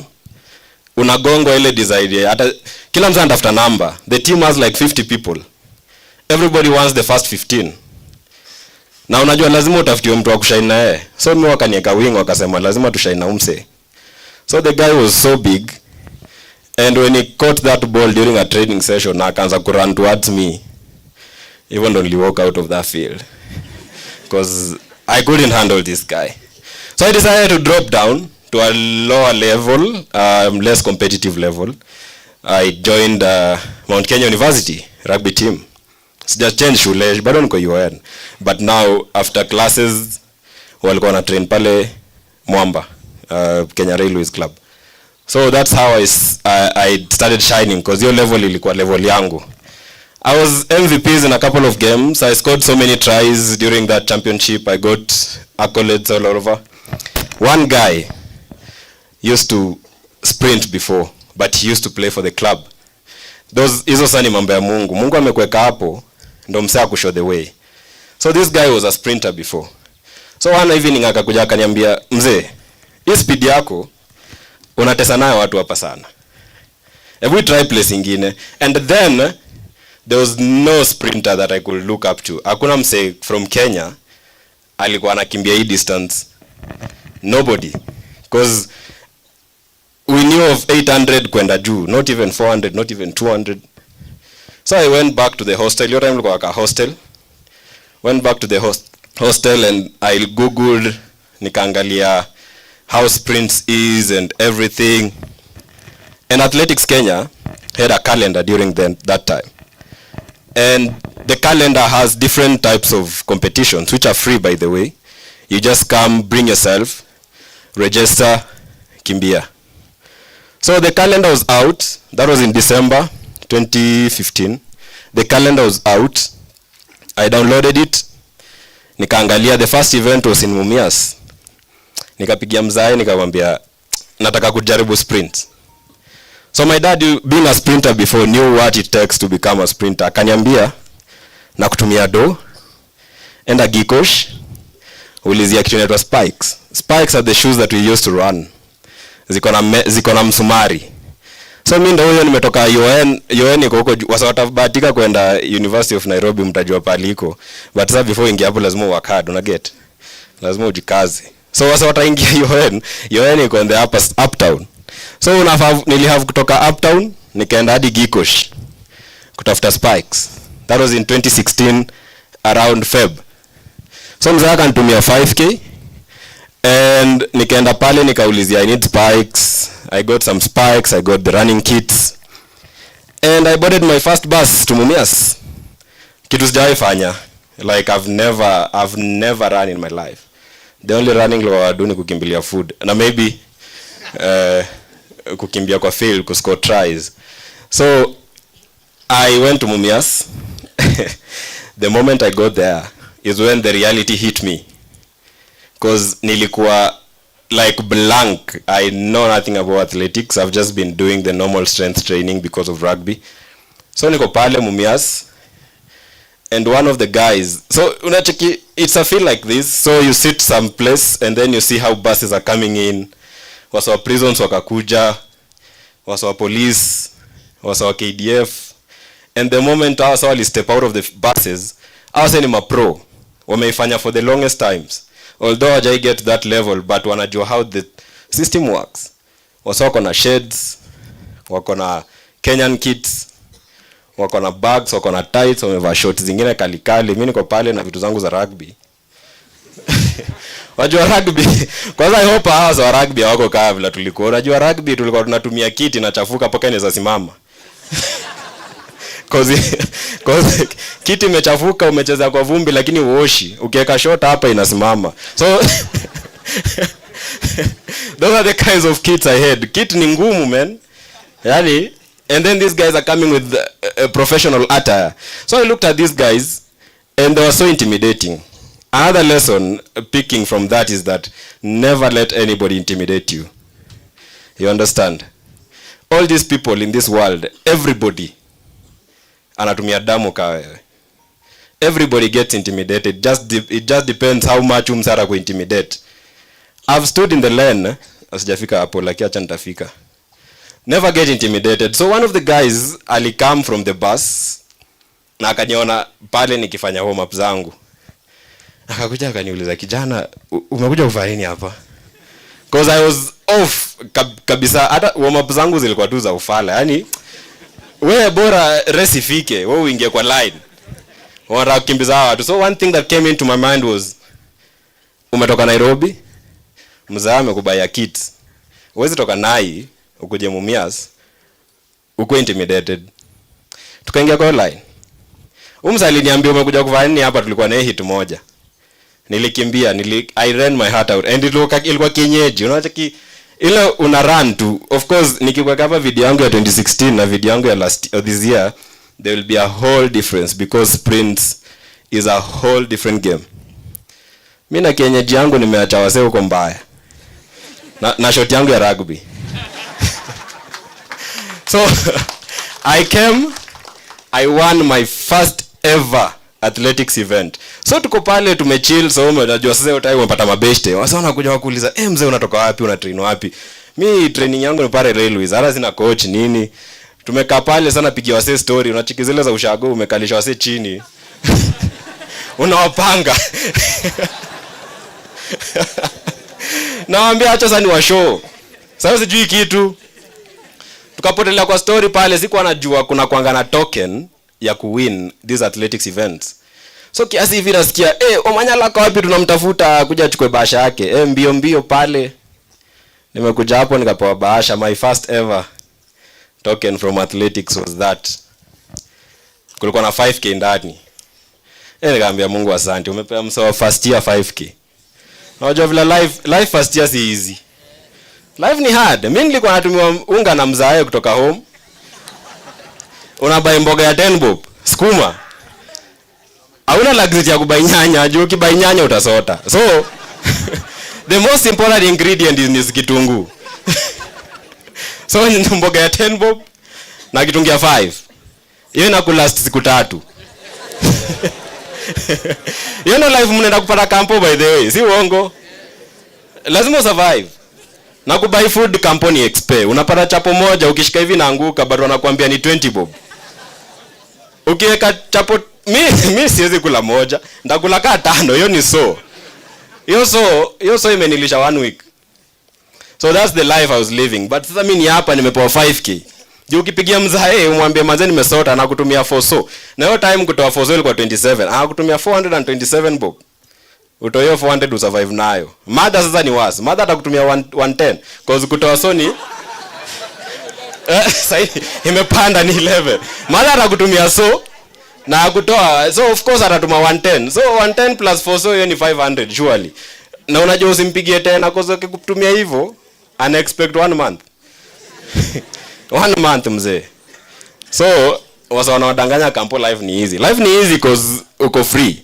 Life ni easy cause uko na freedom. But again freedom ni mbaya. a lot of freedom again will affect you later. Because ukiingia kampo, mademo amejipanga hivi. Wewe ni kuchagua kanguo tu. Una exchange kwa room.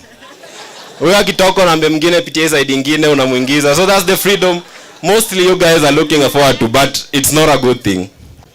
It's not a good thing. I get. So life campo is like that. Ukitaka kwenda class nobody bothers.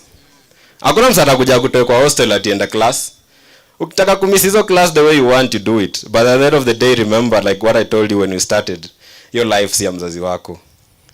The moment my classmate wako watakuwa wameline up pale wana graduate. Wewe mzee anashinda anakuuliza transcript yako ya last semester iko wapi? Unampeleka hivi hivi. The moment that parent will not be with you, ndio utajua life ni hard. Nairobi watu wanateseka, hata si Nairobi Kenya. Mimi DM zangu sahi ni wase wanaomba ma 50 bob, ma 100, manini. But wewe uko hapo kuna opportunity ya ku make your life better.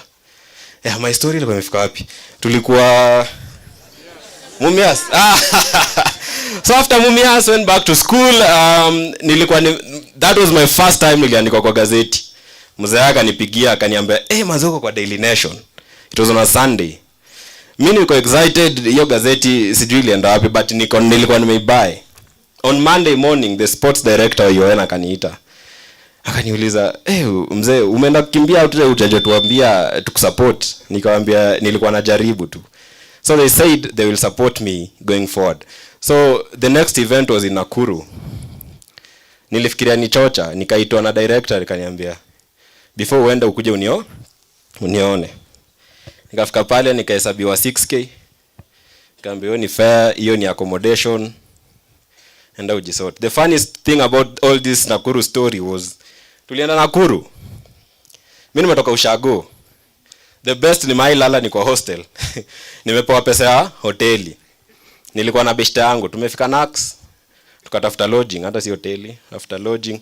Achiki zile zinakuanga zimekatwa slippers, wamekata slippers. Wamekata slippers vindo isipotee, ndio usiende nayo. Sometimes unapata wamekata katikati round hivi. So nilienda nikabook your place, it was like 300 shillings, tuko excited, manze the life of an athlete, you know, all that, I mean, tuko excited, tunabai chakula ya 50 bob, hapo ugali, nyama, nini, tunajua saa ndo life. Tulikam, wase Strathmore, tulikuwa tumebeki ubeshte nao. Strathmore wakakuja the same event. So tuko pale, nilikuwa na ile Tecno ya 2500 I think. Tumepiga picha, tumeka status. Wasa Strathmore wakakam. Wakabukiwa place. Unajua Strathmore, those of you will get an opportunity to go to Strathmore. It's a very good school. They'll sponsor your athletics kama sai wana sponsor a lot of athletics. So work hard. Ukifika hapo, ukianza kwenda events na Strathmore, hawakulipi but they treat you as a king. So hasa Strathmore wamefika hapo, wamebukia hotel nyingine noma. Wakatutumia mapicha. Tulidelete status.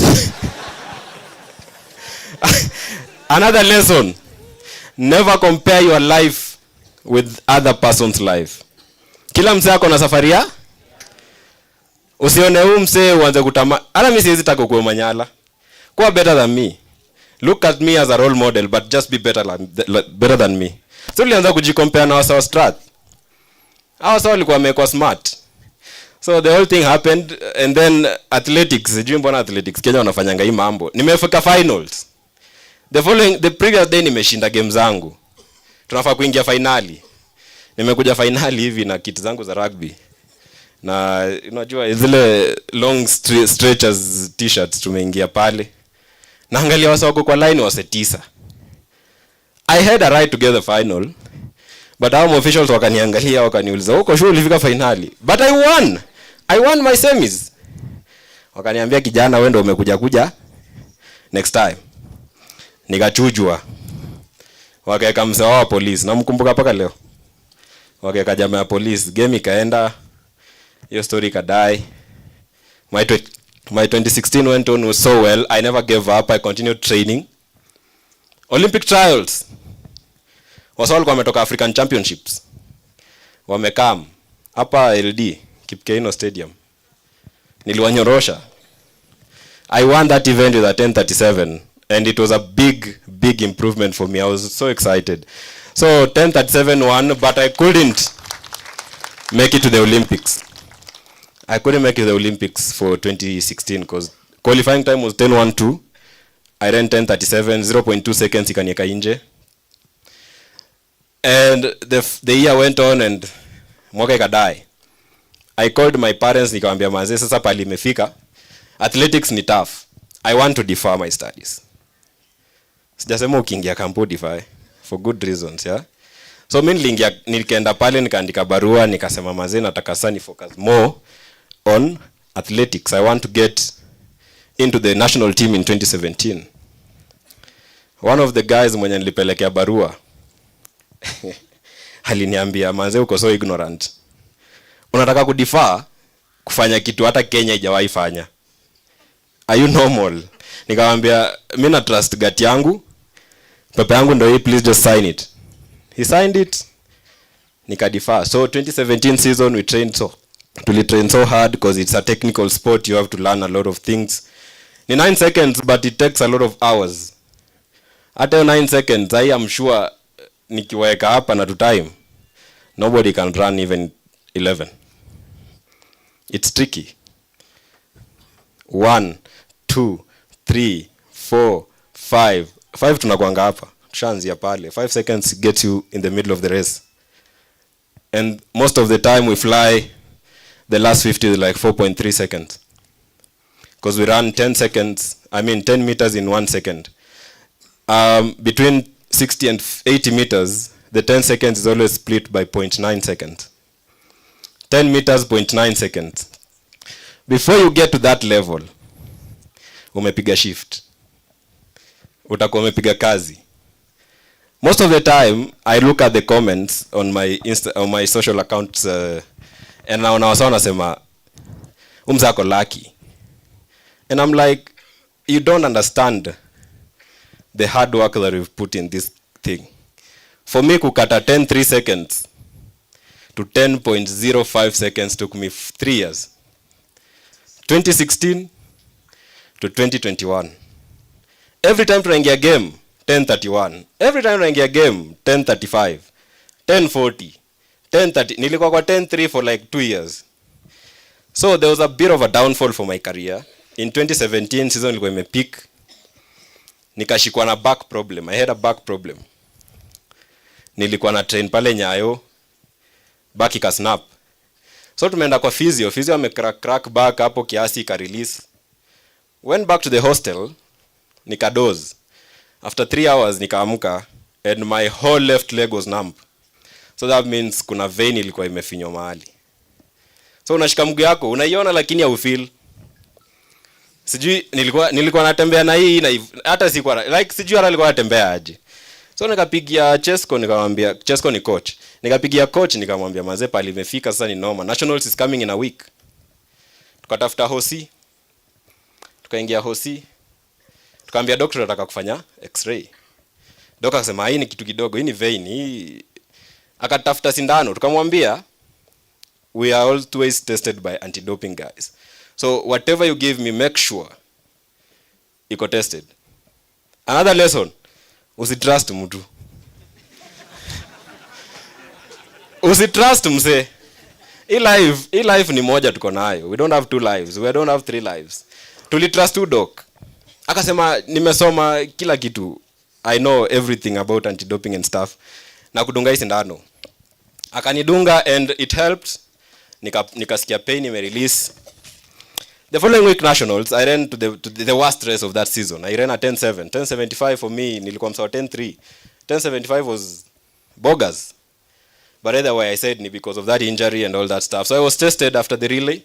Nilikuwa nakimbilia prisons your time. They really wanted to employ me. But sasa mi mzaa alikuwa anataka nimade chuo. So sikuwa nataka. Mi nilikuwa nakimbilia tu. So the prisons won the 4x1 relay. And I was the guy anchoring. Msana anchor ni msana maliza. So nikachukuliwa, nikapelekwa, nikatestiwa. Tukasahau hiyo story. We got a chance to go to the World University Games. Athletics with my wife then. Tulikuwa tumepatana tu kwa track. So tulienda athletics Taiwan. nikawa walikuwa wametupeleka vacation though, but tulikuwa tumeenda athletics. So in Taiwan again the same thing happened. You are not a pro, you are coming to run with the pro guys from Jamaica, USA. Kidogo kidogo hivi niko excited, nika pull muscle kwa warm up. I did not run, nikarudi Kenya. 1 week later tuko kwa studio na my brother, walikuwa na record. Nikapigiwa simu, nikaambiwa umedope. So I'm like, hey mzee, yani, you know, these are the news that you don't really, in 2017 September. So umadhe alinipigia, the moment nikashika simu akauliza, "You Omanyala?" "Yes, umedope. Come for your letter on Monday." Na akakata simu. So bado tuko hapo tunajaribu kufigure out what happened and all that stuff. Nikaenda nikachukua barua and then I realized need sindano daktari alinidunga ilikuwa na banned substance. So sasa nikaanza ku explain. That was in 2017. The court case took 1 year. So the whole of 2018 I was out. But I was still bado nilikuwa na train. Another lesson, ukikuwa kwa any challenge, any challenge, don't resort to like suicide. Hizi vitu za suicide achana nazo. Life will always get better. Yeah? It doesn't matter how deep that hole is. Life will always get better. So 2018 I was out the whole day, the whole year, but I was waking up at 5:30 to go and train. Naingia session yangu 5:30 because I knew this case is going to be dismissed because ilikuwa dawa, doc amekama, ameadmit everything. But the case took 1 year. Kesi ikaisha after season imesha 2018, so the whole of 2018 I was out. I was banned for 14 months because of negligence, because sikuandika hiyo dawa kwa hiyo form ya kutestiwa. So wakasema hiyo ulikuwa unajua, we kaa nje 14 months. So I was banned for 14 months, but now the good thing is hata kesi ikitake 15 months, the 14 months are within the during wanahesabu paka hiyo time kesi ilikuwa ina go on. So wakahesabu, so I was back in 2019. Sikujua manze 2019 na 2020 na 2021 are my worst years in athletics. So 2019 I came back. Nilikuwa nimechapa tizi, yani I knew what I needed to do. 2019 there was a trials to go to Japan for the world relays. Nimeingia nimenyorosha wase. Tukaenda E10, the trials for the world relay championships. Before the event, one of the, I still mention names, one of the guys in the federation akasema, tumekama up na policy, in case umaibaniwa, it doesn't matter of anything, you will never represent this country. That was before, 1 week before the trials. Mimi nikajeka roju, nikasema, mimi mnoma, acha tu nienda, wataona huyu jamaa wa mpardon. Tukaenda tukapiga sprint, and that was the first time I broke 10.2. I ran 10.14. But I'm fine club. That time tulifika pale finish line, wakasema unajua upepo ilikuwa mingi. So ukiangalia video, the gap was like 10 meters. So I was like, kwani hao wengine hawajasukuma na upepo? Because hii upepo nikaa ilikuwa kwa pipe ikanisukuma tu solo. So hizo results ilikuwa cancelled. And nikasema acha nijaribu tu so. Nikakimbia 200 nikakuwa number 5. And they were taking top 6. Because the 4x200 meter relay requires 6 people. I was in the mix. Wakaniita camp, of course. So waliniita camp. I was in camp for the Japan team. A week to wase kwenda visa. Nikaitwa. Nikaambiwa sasa unajua hii kesi yako bado tuna review. You have to pack your things. Utoke camp. But usiambie media. Hivyo ndo niliambiwa. I remember our son was just 1 year old. Tulikuwa tunakaa pale Huruma. One of the bed sitters na miss paka leo. Nimerudi pale manze tuko devastated. Nilirudi nikakaa chini sikuongea. The team travel to Japan waka perform the way they performed. So nikasema hii story sasa lazima tu ni push. I trained na kulikuwa na All African Games coming in June. So during the All African Games these are trials of course. So wakaita team. Remember hata kata time yangu ilikuwa poa, haikuwa official. I'm the fastest guy in the country then. Wakaita trials but my name was not there. Tukaenda koti. Tukaenda koti on a Friday, on a Thursday. The event started on Friday. Thursday tuko hapo tunakimbizana na majaji pale sports tribunal. Kimbizana na majaji mazee, nataka kukimbia kesho. Judge ako na makesi, akatupea court order 8 p.m. The event is on Friday, the following day. Mimi huyo hata sikuwa na kit safi, nikachukua tu t-shirt fulani hapo tukaingia game. Tukakuja na lawyer wangu asubuhi na court order kwa kiwanja. They had to make a hit for me because unajua sasa niko na court order, mwezi kataa. Nikapewa hit hapo, but unajua sasa ukicompete in such a situation, you are not settled mentally because mind yako iko all over. Jioni during the semi-finals nikapull hamstring. Tukaanza kutafuta physio. This is 2019. Tukatafuta physio hapo Kasa, mazee akaniwekea matape kwa mguu, nilikuwa nakanika ng'ombe sijui. Akanifunga hapo hivyo. I was sleeping around 11 p.m. yeah. So nimerudi kwa room, nimefungwa matape. The following day, criteria kuchagua timu ya kwenda African Champs ni 1 2 3. So my aim was just to get top 3 na hiyo mguu mbaya. Tukaenda tukainama finals. Sikuwa sure.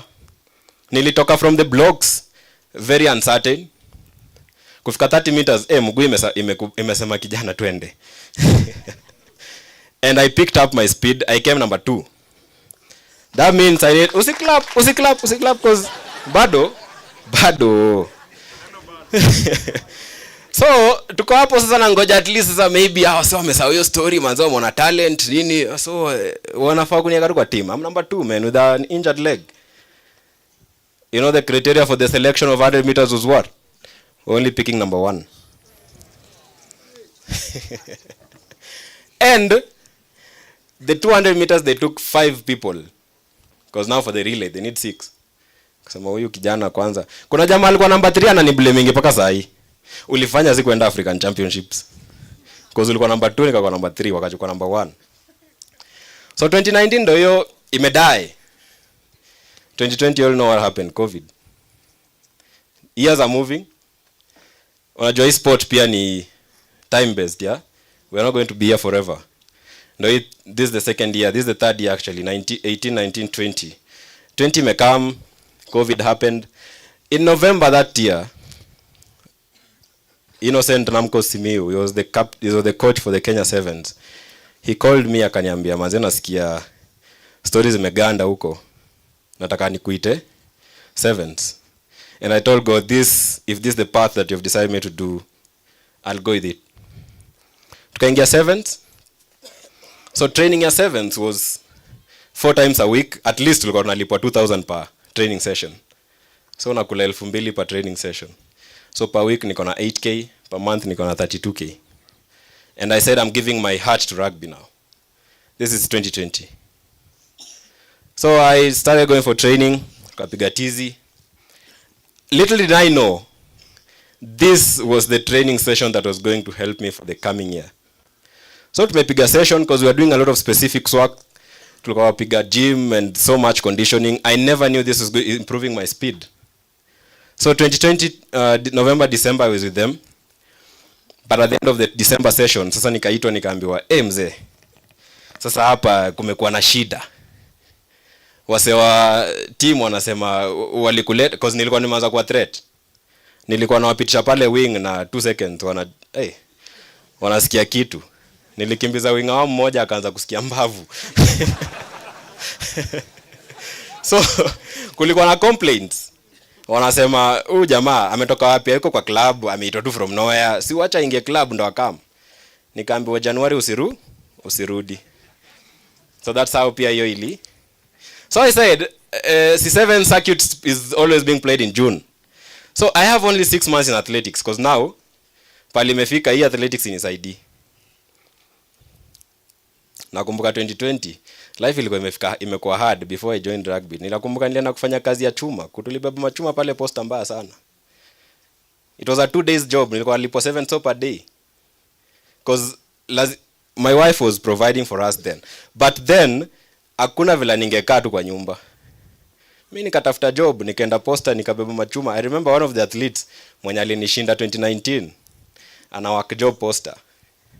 Tulikutana naye hivi cried. Because huyu ni Omanyala amekuwa reduced to this. Oil zimenimwagikia manze. Na try kujificha tu sawa ni wasinione. That's how life ilikuwa imetutandika pale.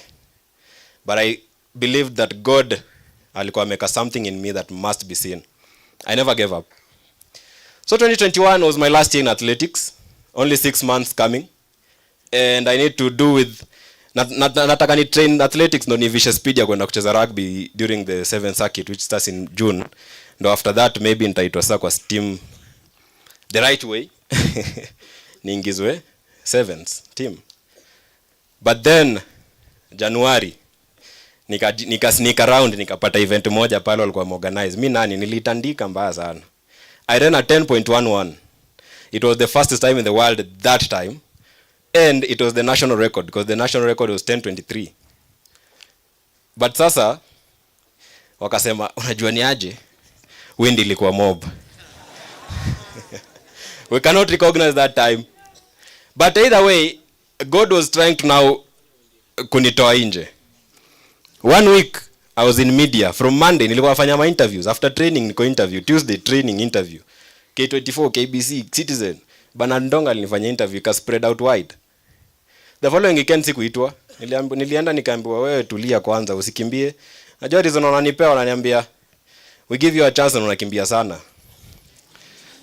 Una attract media attention na bado kesi yako tunai review. So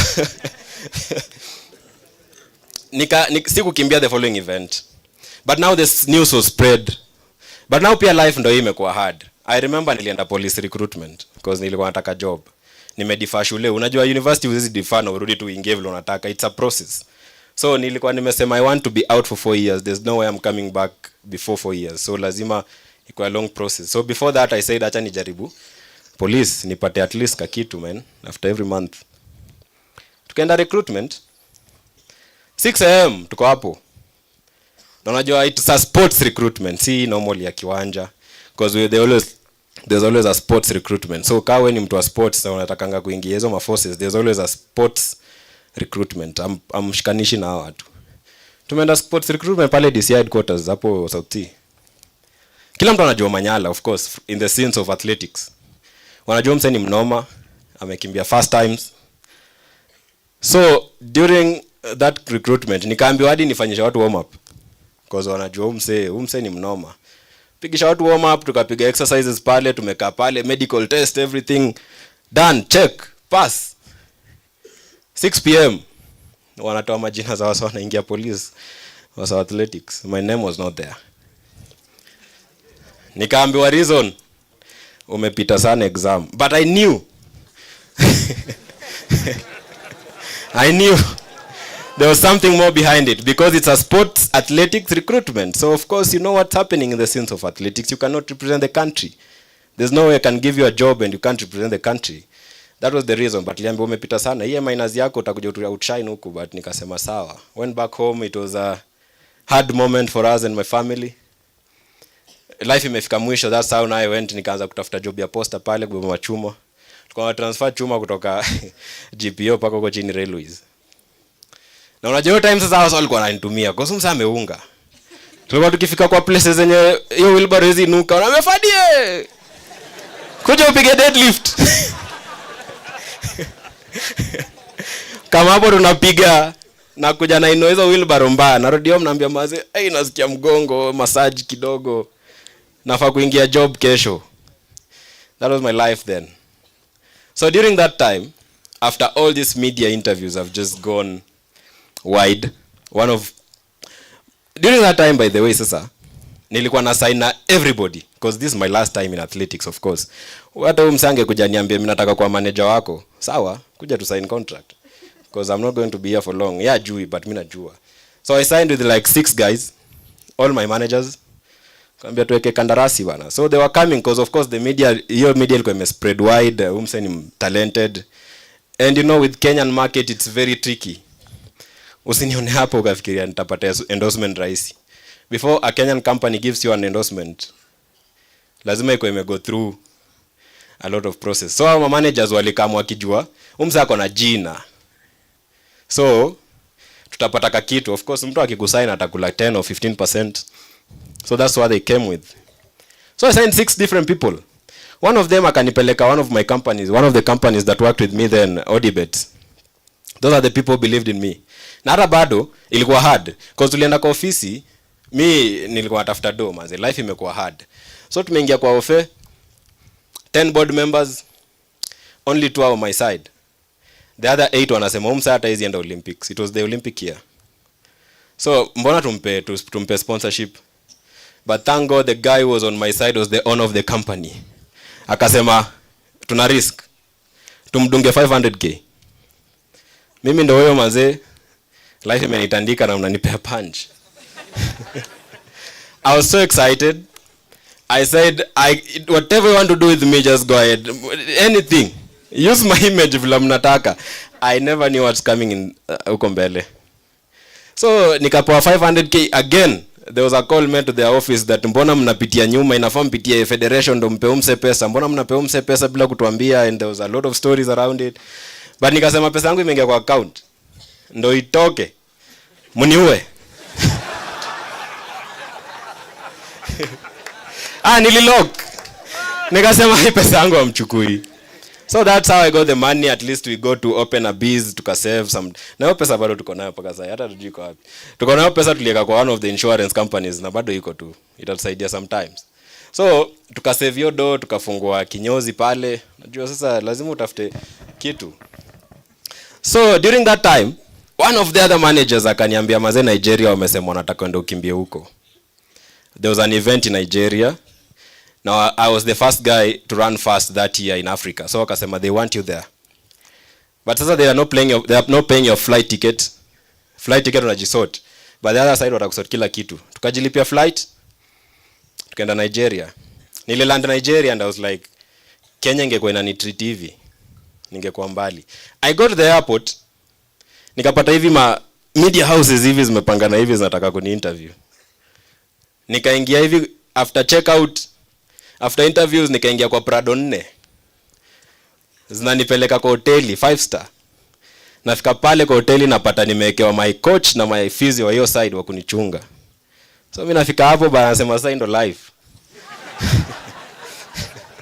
And remember, pale umetoka vile wanakufanya. So niko pale Nigeria nikasema and I said it in the press conference. Nikawaambia manze kitu mmenifanyia. Nataka kuwapea show yenye mtaisahau. And that really made me just get out the beast mode that was in me. Because 3 weeks ago I done at 10:29 in Kasarani. That's not fast enough. So tukienda Nigeria, Olympic qualifying was 10:05. Kwenda Olympics lazima ukimbie 10.05 and below. Tukaingia hapo hit nikasema in life another lesson. The chance you get, you never know siku itarudi. Hiyo chance moja unapata. Ikufe nayo. Tumia yani ikuenika hii chance ni the only chance I have right now. That's the mentality niliingia nayo kwa hiyo game. Nikasema sijui kama hata finals itakuwa, but walisema finals itakuwa, but unajua unaweza kimbia semis wapige simu waseme jamaa atolea hata asikimbie finals. Sasa nasema hii semis ndio nataka niue. Nilitoka kwa hizo blogs kawa wazimu. Unajua nilikuwa nakimbizwa na mashida I think.